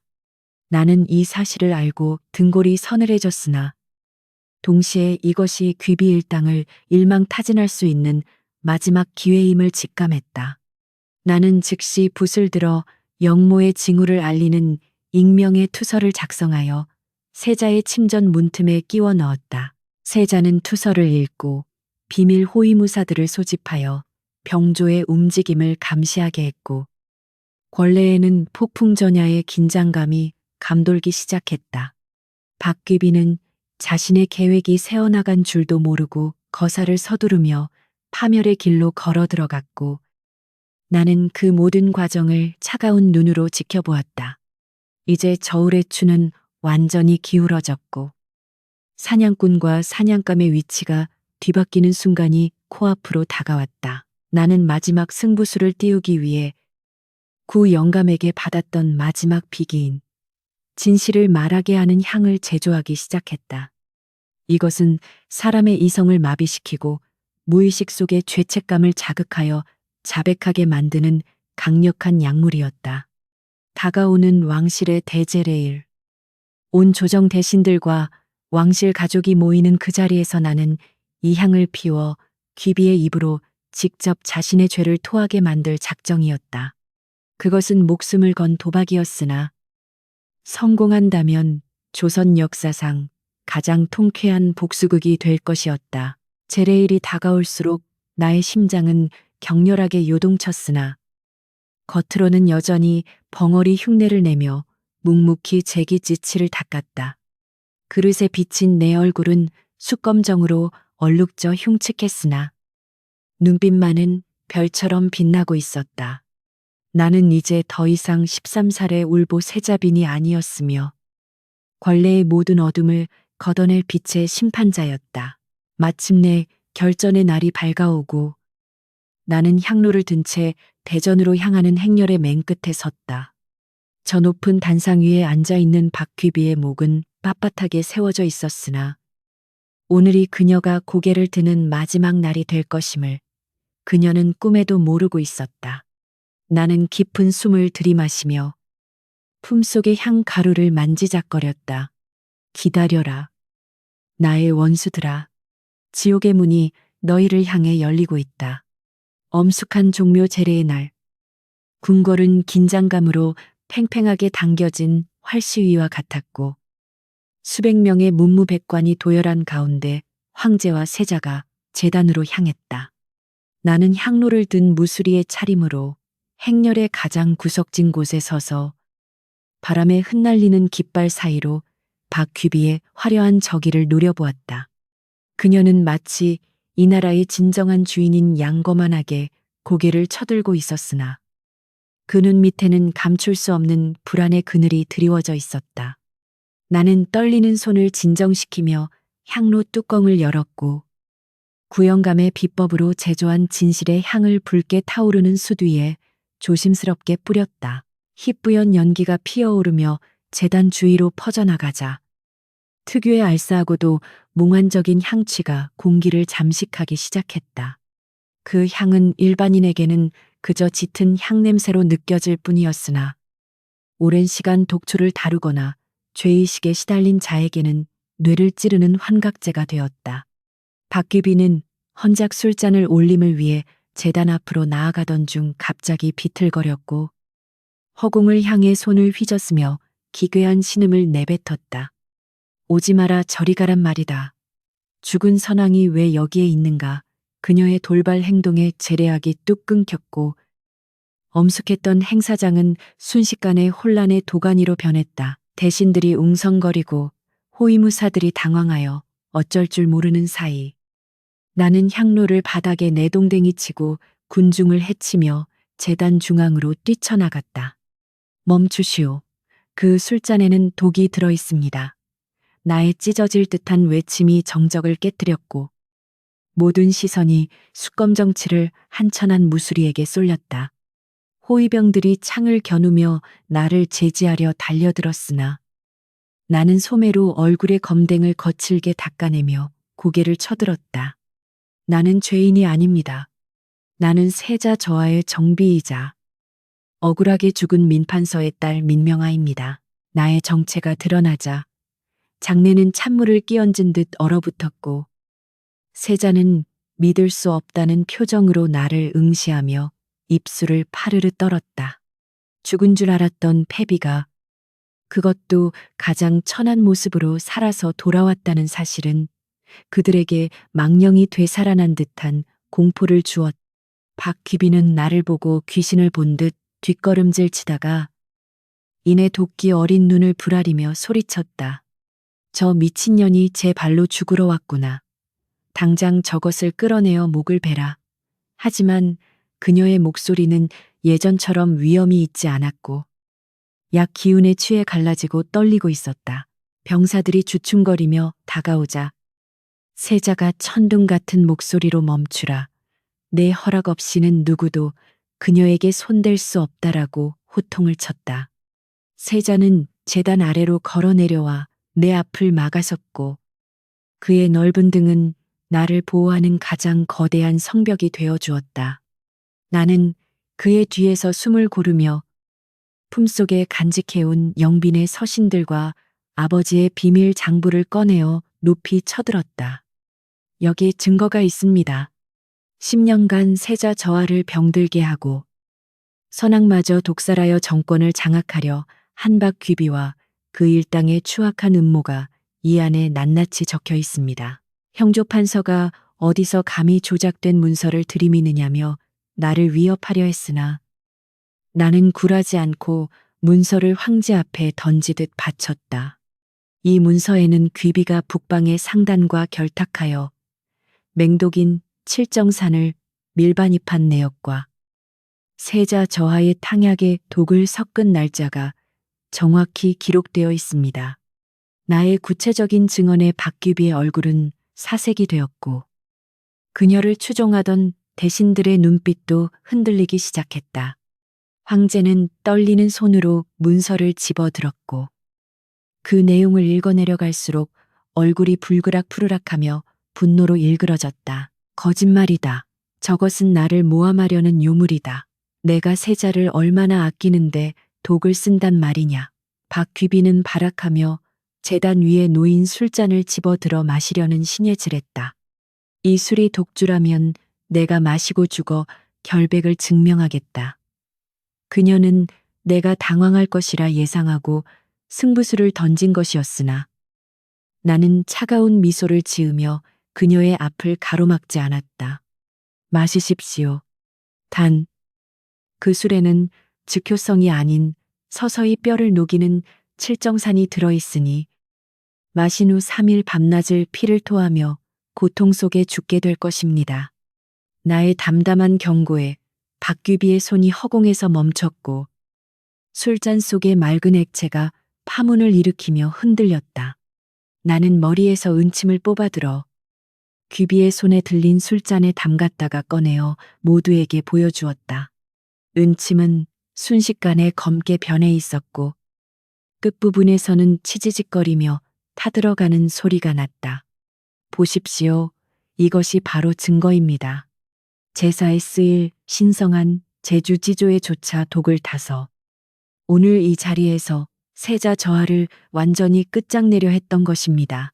군중들 사이에서 경악의 탄성이 터져나왔고 박귀비는 힘이 빠진 듯 술잔을 놓쳐 바닥에 깨뜨렸다. 쨍그랑 청아한 파열음과 함께 바닥에 쏟아진 술이 거품을 일으키며 돌을 검게 부식시키는 광경을 목격한 사람들은 공포에 질려 뒷걸음질 쳤다. 이것은 누구도 부인할 수 없는 명백한 살해 시도였으며 그녀가 쓰고 있던 자애로운 국모의 가면이 산산조각 나는 순간이었다. 세자는 분노에 찬 눈으로 박귀비를 노려보며 짐승처럼 으르렁거리는 목소리로 물었다. 어머니라 불렀던 분이 정녕 나를 죽이려 하셨습니까? 박귀비는 궁지에 몰리자 이성을 잃고 광소를 터뜨리며 본색을 드러냈다. 그래, 내가 죽이려 했다. 내 놈이 살아있는 한 내 아들은 영원히 그늘에 가려질 운명이었으니까. 천한 무수리의 피를 받은 내가 용상에 앉는 꼴을 내 눈에 흙이 들어가기 전엔 볼 수 없었다. 그녀의 끔찍한 자백은 도리어 그녀를 파멸로 이끄는 결정타가 되었다. 황제는 격노하여 저 페류나를 당장 포박하여 하옥하라고 명령했고 의금부 나장들이 들이닥쳐 화려한 예복을 입은 그녀를 죄인처럼 꿇어앉혔다. 그녀의 든든한 뒷배였던 병조판서와 그 일당들도 순식간에 포위되어 무장 해제당했고 그들은 서로의 죄를 떠넘기며 추하게 울부짖었다. 박귀비는 끌려나가면서도 나를 향해 저주를 퍼부었다. 민명아, 내년이 이겼다고 생각하지 마라. 내년도 결국은 파멸할 것이다. 그녀의 악에 바친 비명은 궁궐의 높은 담장을 넘어 메아리 쳤으나 나는 그저 무표정하게 그녀의 몰락을 지켜볼 뿐이었다. 10년의 세월 동안 궁궐을 지배해온 거대한 악의 축이 무너져 내리는 순간이었다. 소동이 가라앉고 박귀비 일파가 모두 끌려간 뒤 제단 앞에는 무거운 침묵만이 남았다. 나는 긴장이 풀리자 다리에 힘이 풀려 휘청거렸고 세자가 재빨리 나를 부축해 품에 안았다. 미안하다. 내가 너무 늦게 알았다. 너를 지키지 못해 미안하다. 세자의 뜨거운 눈물이 내 어깨를 적셨고 나는 그의 가슴에 얼굴을 묻으며 참아왔던 울음을 터뜨렸다. 나의 더러워진 옷과 흉측한 몰골에도 아랑곳하지 않고 나를 꽉 껴안은 그의 온기는 내가 그토록 그리워했던 것이었다. 저하. 이제 모든 독이 사라졌습니다. 이제야 안심하고 주무실 수 있습니다. 나는 흐느끼며 말했고 세자는 내 머리를 쓰다듬으며 고개를 끄덕였다. 황제는 우리 두 사람을 복잡한 표정으로 바라보더니 내 아버지의 신원을 복권하고 나의 패비 명령을 거두겠다는 교지를 그 자리에서 내렸다. 민 씨의 충심이 종묘사직을 구했으니 그 공은 무엇과도 바꿀 수 없다. 대신들은 일제히 엎드려 성은이 망극하옵니다를 외쳤으나 내 귀에는 그 소리가 허망하게만 들렸다. 승리는 달콤하기보다 썩고 내가 치른 대가는 너무나 컸다. 아버지는 돌아오지 않으며 내 손에 묻은 피와 내 마음에 새겨진 상처는 평생 지워지지 않을 것이다. 나는 세자의 품에서 서서히 의식을 잃어가며 멀리 보이는 푸른 하늘이 유난히 시리도록 맑다고 생각했다. 전옥서의 어둠 속에서 꿈꿨던 복수는 완성되었으나 내 영혼은 다 타버린 재처럼 바스러져 있었다.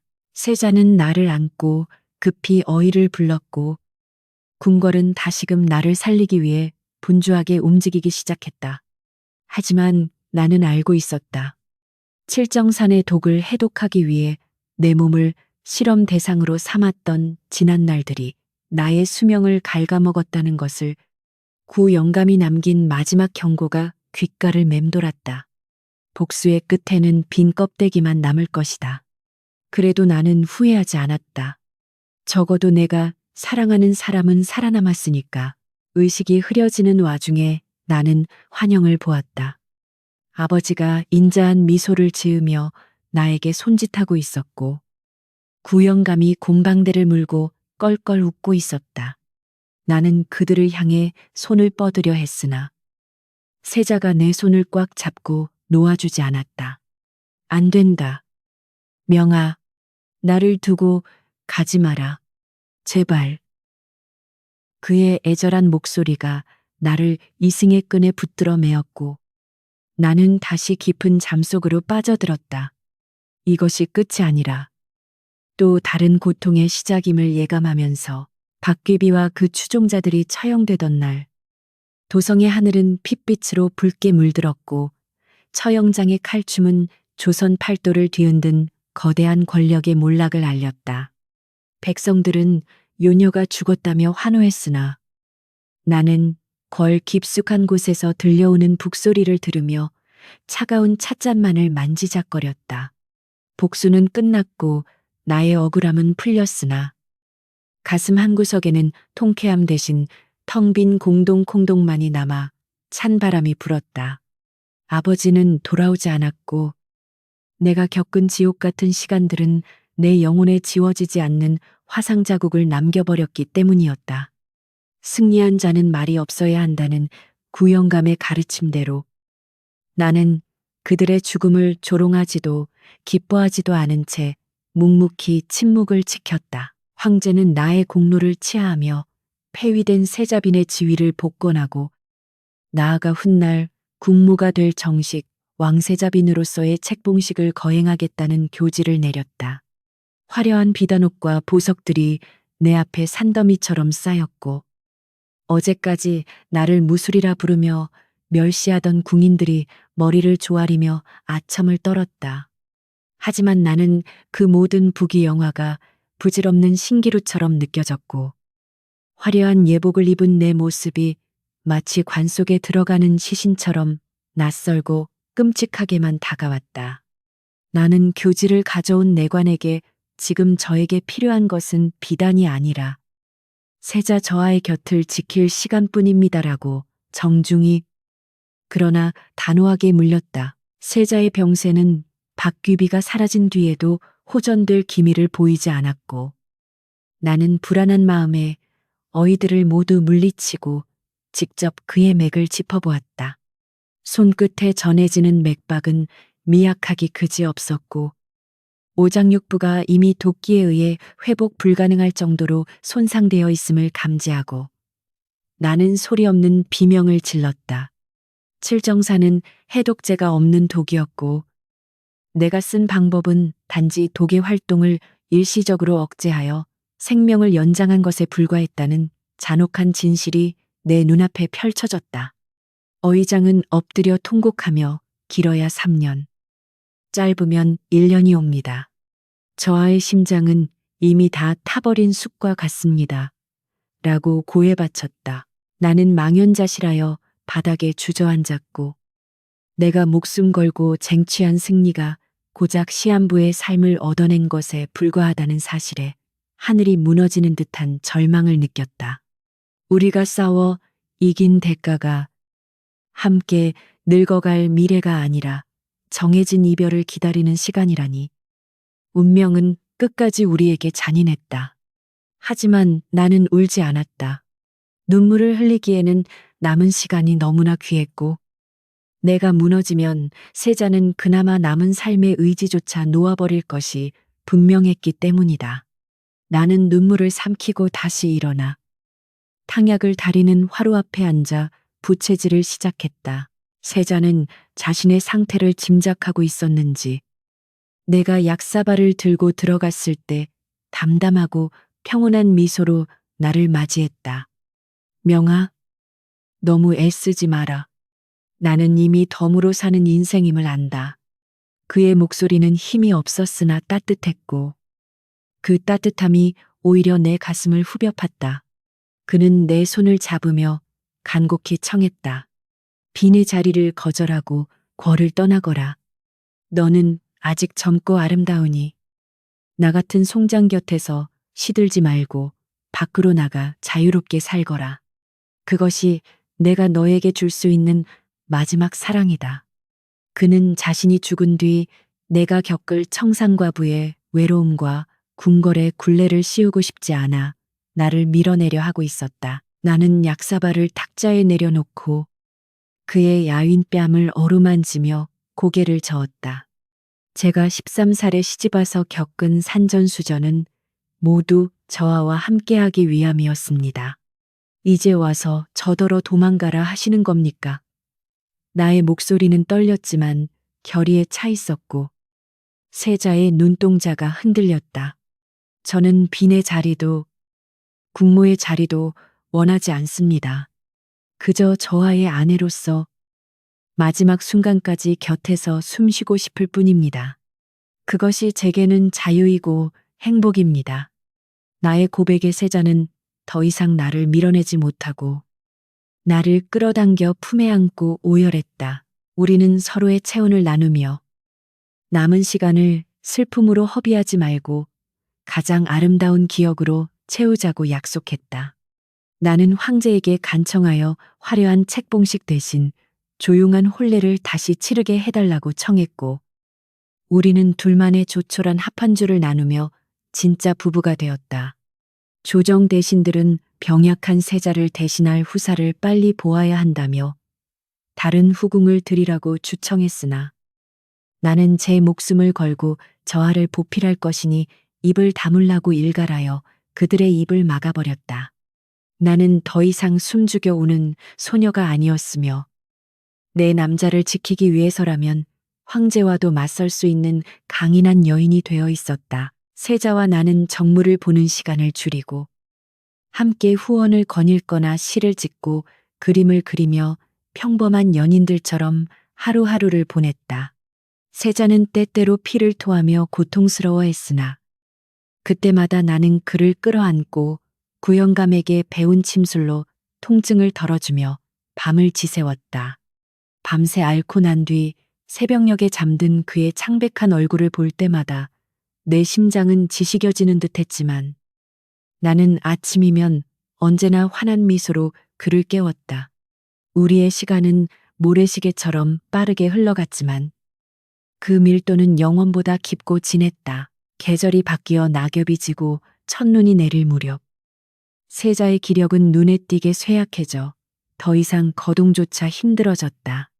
그는 하루의 대부분을 침상에 누워 지내야 했고 나는 그의 곁을 잠시도 떠나지 않고 수발을 들었다. 세상 사람들은 세자빈이 지극정성이라 칭송했으나 나는 그 칭송이 역겨웠다. 그들은 우리가 겪는 고통의 깊이를 짐작조차 하지 못한 채 그저 구경거리로 삼고 있을 뿐이었다. 나는 걸밖에 소식을 차단하고 오직 우리 둘만의 성을 쌓아 그 안에서 마지막 평화를 지켰다. 어느 날 밤 세자는 가쁜 숨을 몰아쉬며 나에게 물었다. 명아, 만약 다음 생이 있다면 그때도 나를 찾아와 주겠느냐. 나는 눈물이 그렁그렁한 눈으로 고개를 끄덕이며 대답했다. 몇 번을 다시 태어나도 지옥불에 떨어진다 해도 저하를 찾아갈 것입니다. 그때는 부디 평범한 사내와 여인으로 만나 백년해로 했으면 합니다. 내 말에 세자는 희미하게 웃으며 내 손등에 입을 맞추었고 그 입맞춤은 차갑지만 세상 그 어떤 불꽃보다 뜨겁게 내 영혼에 각인되었다. 황제 역시 노쇠하여 국사가 위태로워지자 조정에서는 세자의 병세를 이유로 세손 세자의 조카의 후계자로 책봉하려는 움직임이 일기 시작했다. 나는 그것이 순리임을 알면서도 세자가 살아있는 동안 그가 뒷방 늙은이 취급을 받는 것을 용납할 수 없었다. 나는 마지막 남은 정치적 영향력을 발휘하여 세자의 권위를 지켜주려 애썼고 세자가 눈을 감는 순간까지 조선의 당당한 국본국번으로 대우받을 수 있도록 철통 같은 방어막을 쳤다. 이것은 사랑을 넘어선 전우로서의 마지막 의리였다. 승리의 대가는 가혹했다. 나는 매일 밤 세자의 죽음이라는 그림자와 싸워야 했고 그의 생명이 꺼져가는 것을 무력하게 지켜봐야만 했다. 나의 젊음과 열정은 간병과 비탄 속에서 빠르게 시들어갔고 거울 속에 비친 내 얼굴은 20대 초반이라고 믿기지 않을 만큼 건조하고 생기를 잃어 있었다. 하지만 나는 후회하지 않았다. 내가 선택한 길이었고 내가 사랑한 사람이었기에 나는 이 고통마저도 사랑의 일부로 받아들였다. 눈이 펑펑 쏟아지던 겨울밤. 세자는 평소보다 맑은 정신으로 깨어나 나에게 매화차를 달라고 청했다. 나는 떨리는 손으로 차를 다려 그의 입가에 가져다 주었고 그는 차 한 모금을 마신 뒤 창밖의 설경을 바라보며 나지막이 중얼거렸다. 아름답구나. 너와 함께 보는 마지막 눈이라 생각하니 더욱 눈부시게 아름답다. 나는 차마 대답하지 못하고 그의 어깨에 기대어 흐르는 눈물을 감추었다. 우리는 서로의 심장 소리를 들으며 다가오는 이별의 발자국 소리를 애써 외면했다. 세자는 자신의 품속에서 내가 예전에 팔았던 어머니의 옷가락지를 꺼내어 내 손에 쥐어주었다. 이것을 다시 찾느라 시간이 좀 걸렸다. 잃어버린 내 과거를. 그리고 네 어머니의 유품을 돌려주고 싶었다.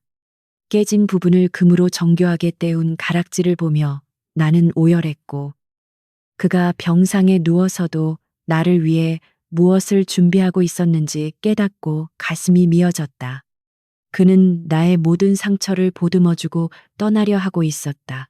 이튿날 세자는 다시 혼수 상태에 빠졌고 어이들은 오늘을 넘기기 힘들 것이라 고개를 저었다. 나는 궐안의 모든 사람을 물리고 단둘이 남은 방에서 그의 손을 꼭 잡고 끊임없이 말을 걸었다. 우리가 처음 만난 날의 기억, 별궁에서의 외로움, 그리고 다시 만났을 때의 기쁨까지.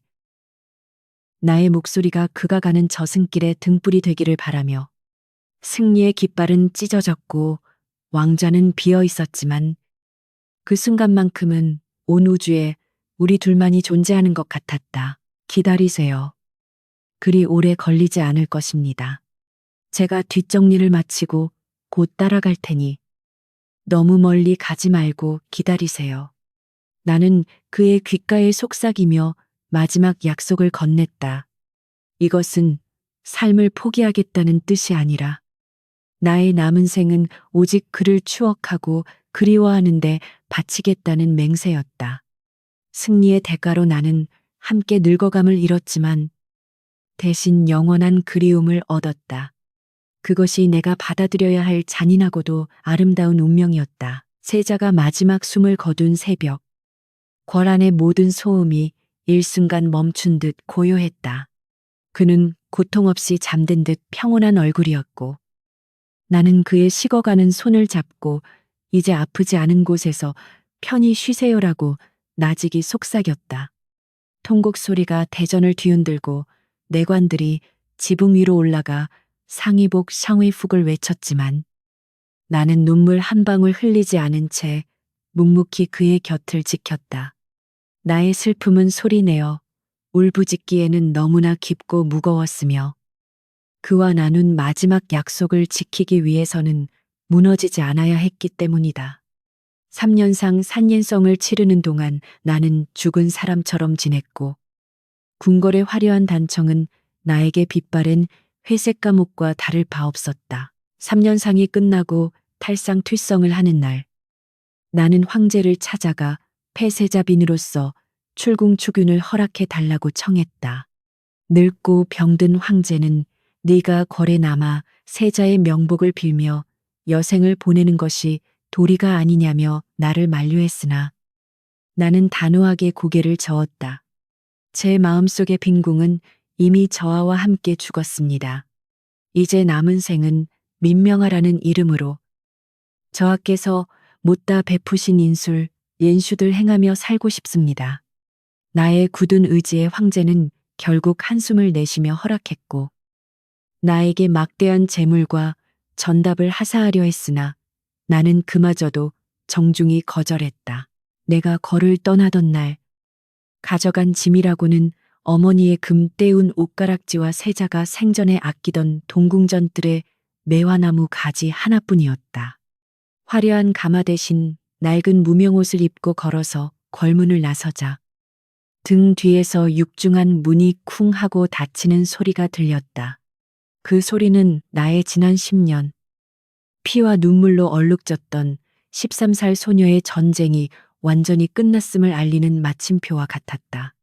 나는 한 번도 뒤돌아보지 않고 북쪽을 향해 걸음을 옮겼고 차가운 바람이 내 옷깃을 스쳤지만 그 바람은 더 이상 시리게 느껴지지 않고 시원하게만 느껴졌다. 나는 도성에서 멀리 떨어진 북쪽 국경 근처의 작은 산마을에 정착했다. 이곳은 인적이 드물고 척박한 땅이었으나 걸 안에 숨막히는 암투와 가식적인 예법이 없는 자유로운 곳이었다.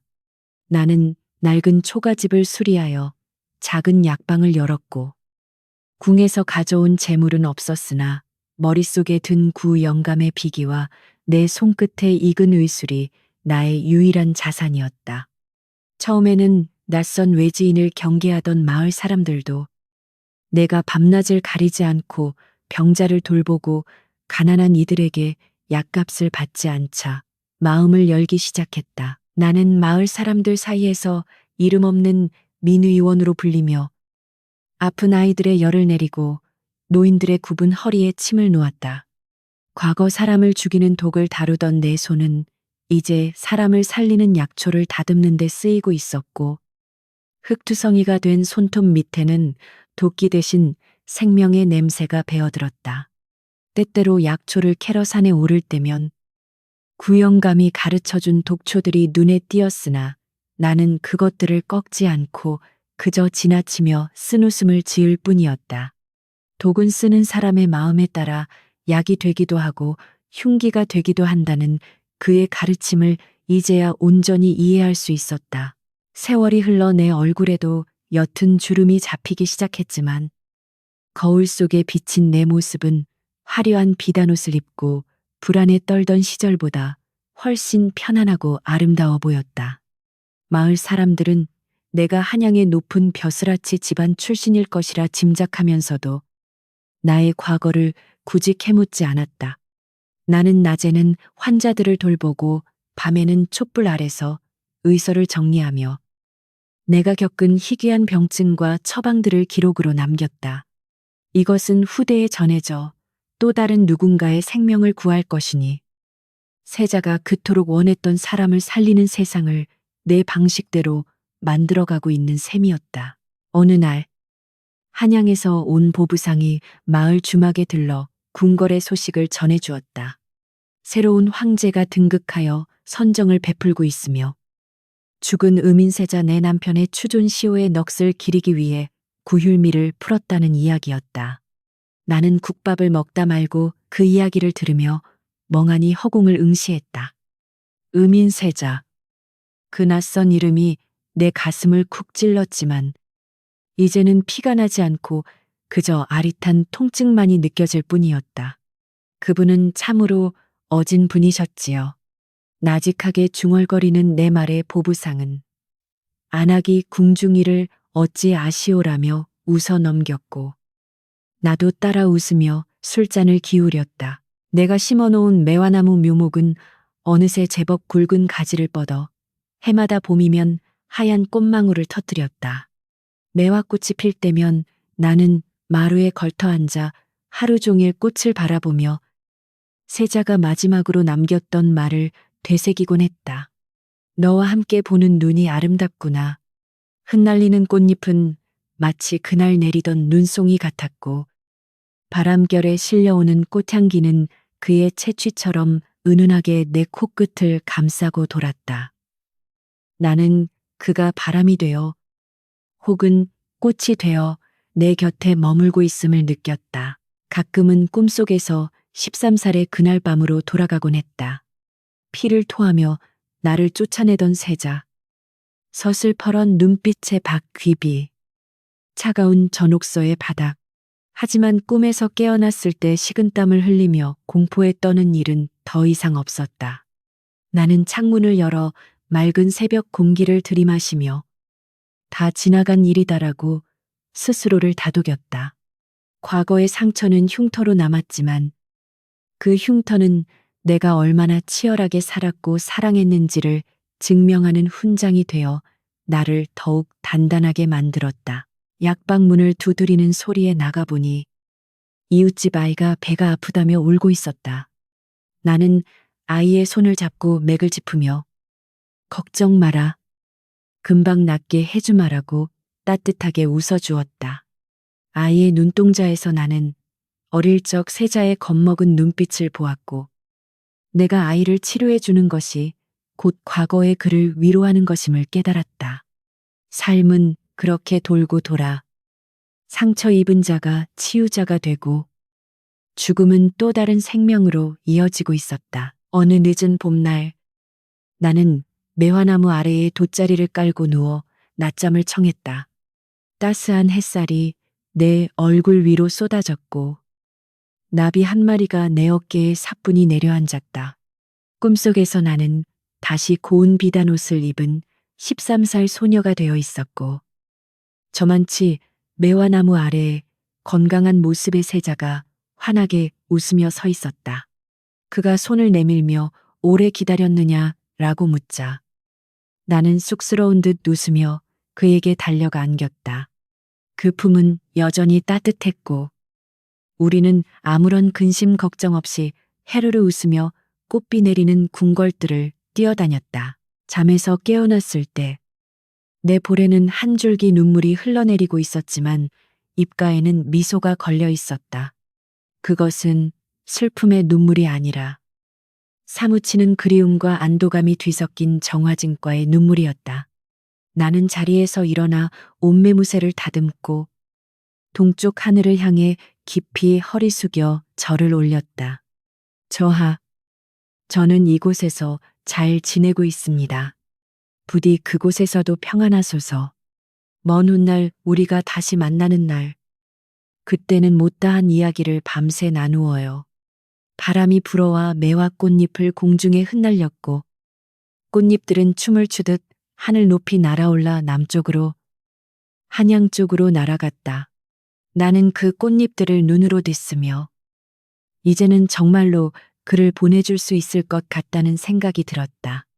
나의 복수는 끝났고 나의 사랑은 영원히 가슴 속에 남았다. 나는 다시 약방으로 돌아가 약초를 썰기 시작했고 규칙적인 작두질 소리가 평화로운 산골 마을의 오후를 채웠다. 해질녘 붉은 노을이 산등성이에 걸리자 나는 팻마루에 앉아 어머니의 옷가락질을 꺼내어 빛에 비추어 보았다.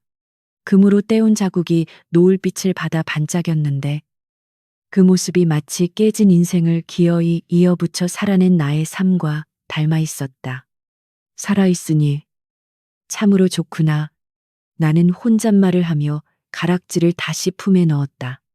내일은 장터에 나가 귀한 약재를 구해올 생각에 마음이 분주해졌다. 삶은 계속된다.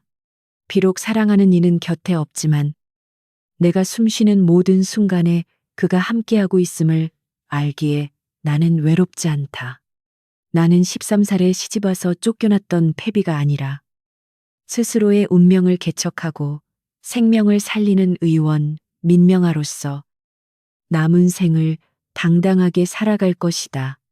저문은 해를 바라보는 내 눈빛은 그 어느 때보다 깊고 평온했다. 장편 사극 소설 13살에 시집 온 날.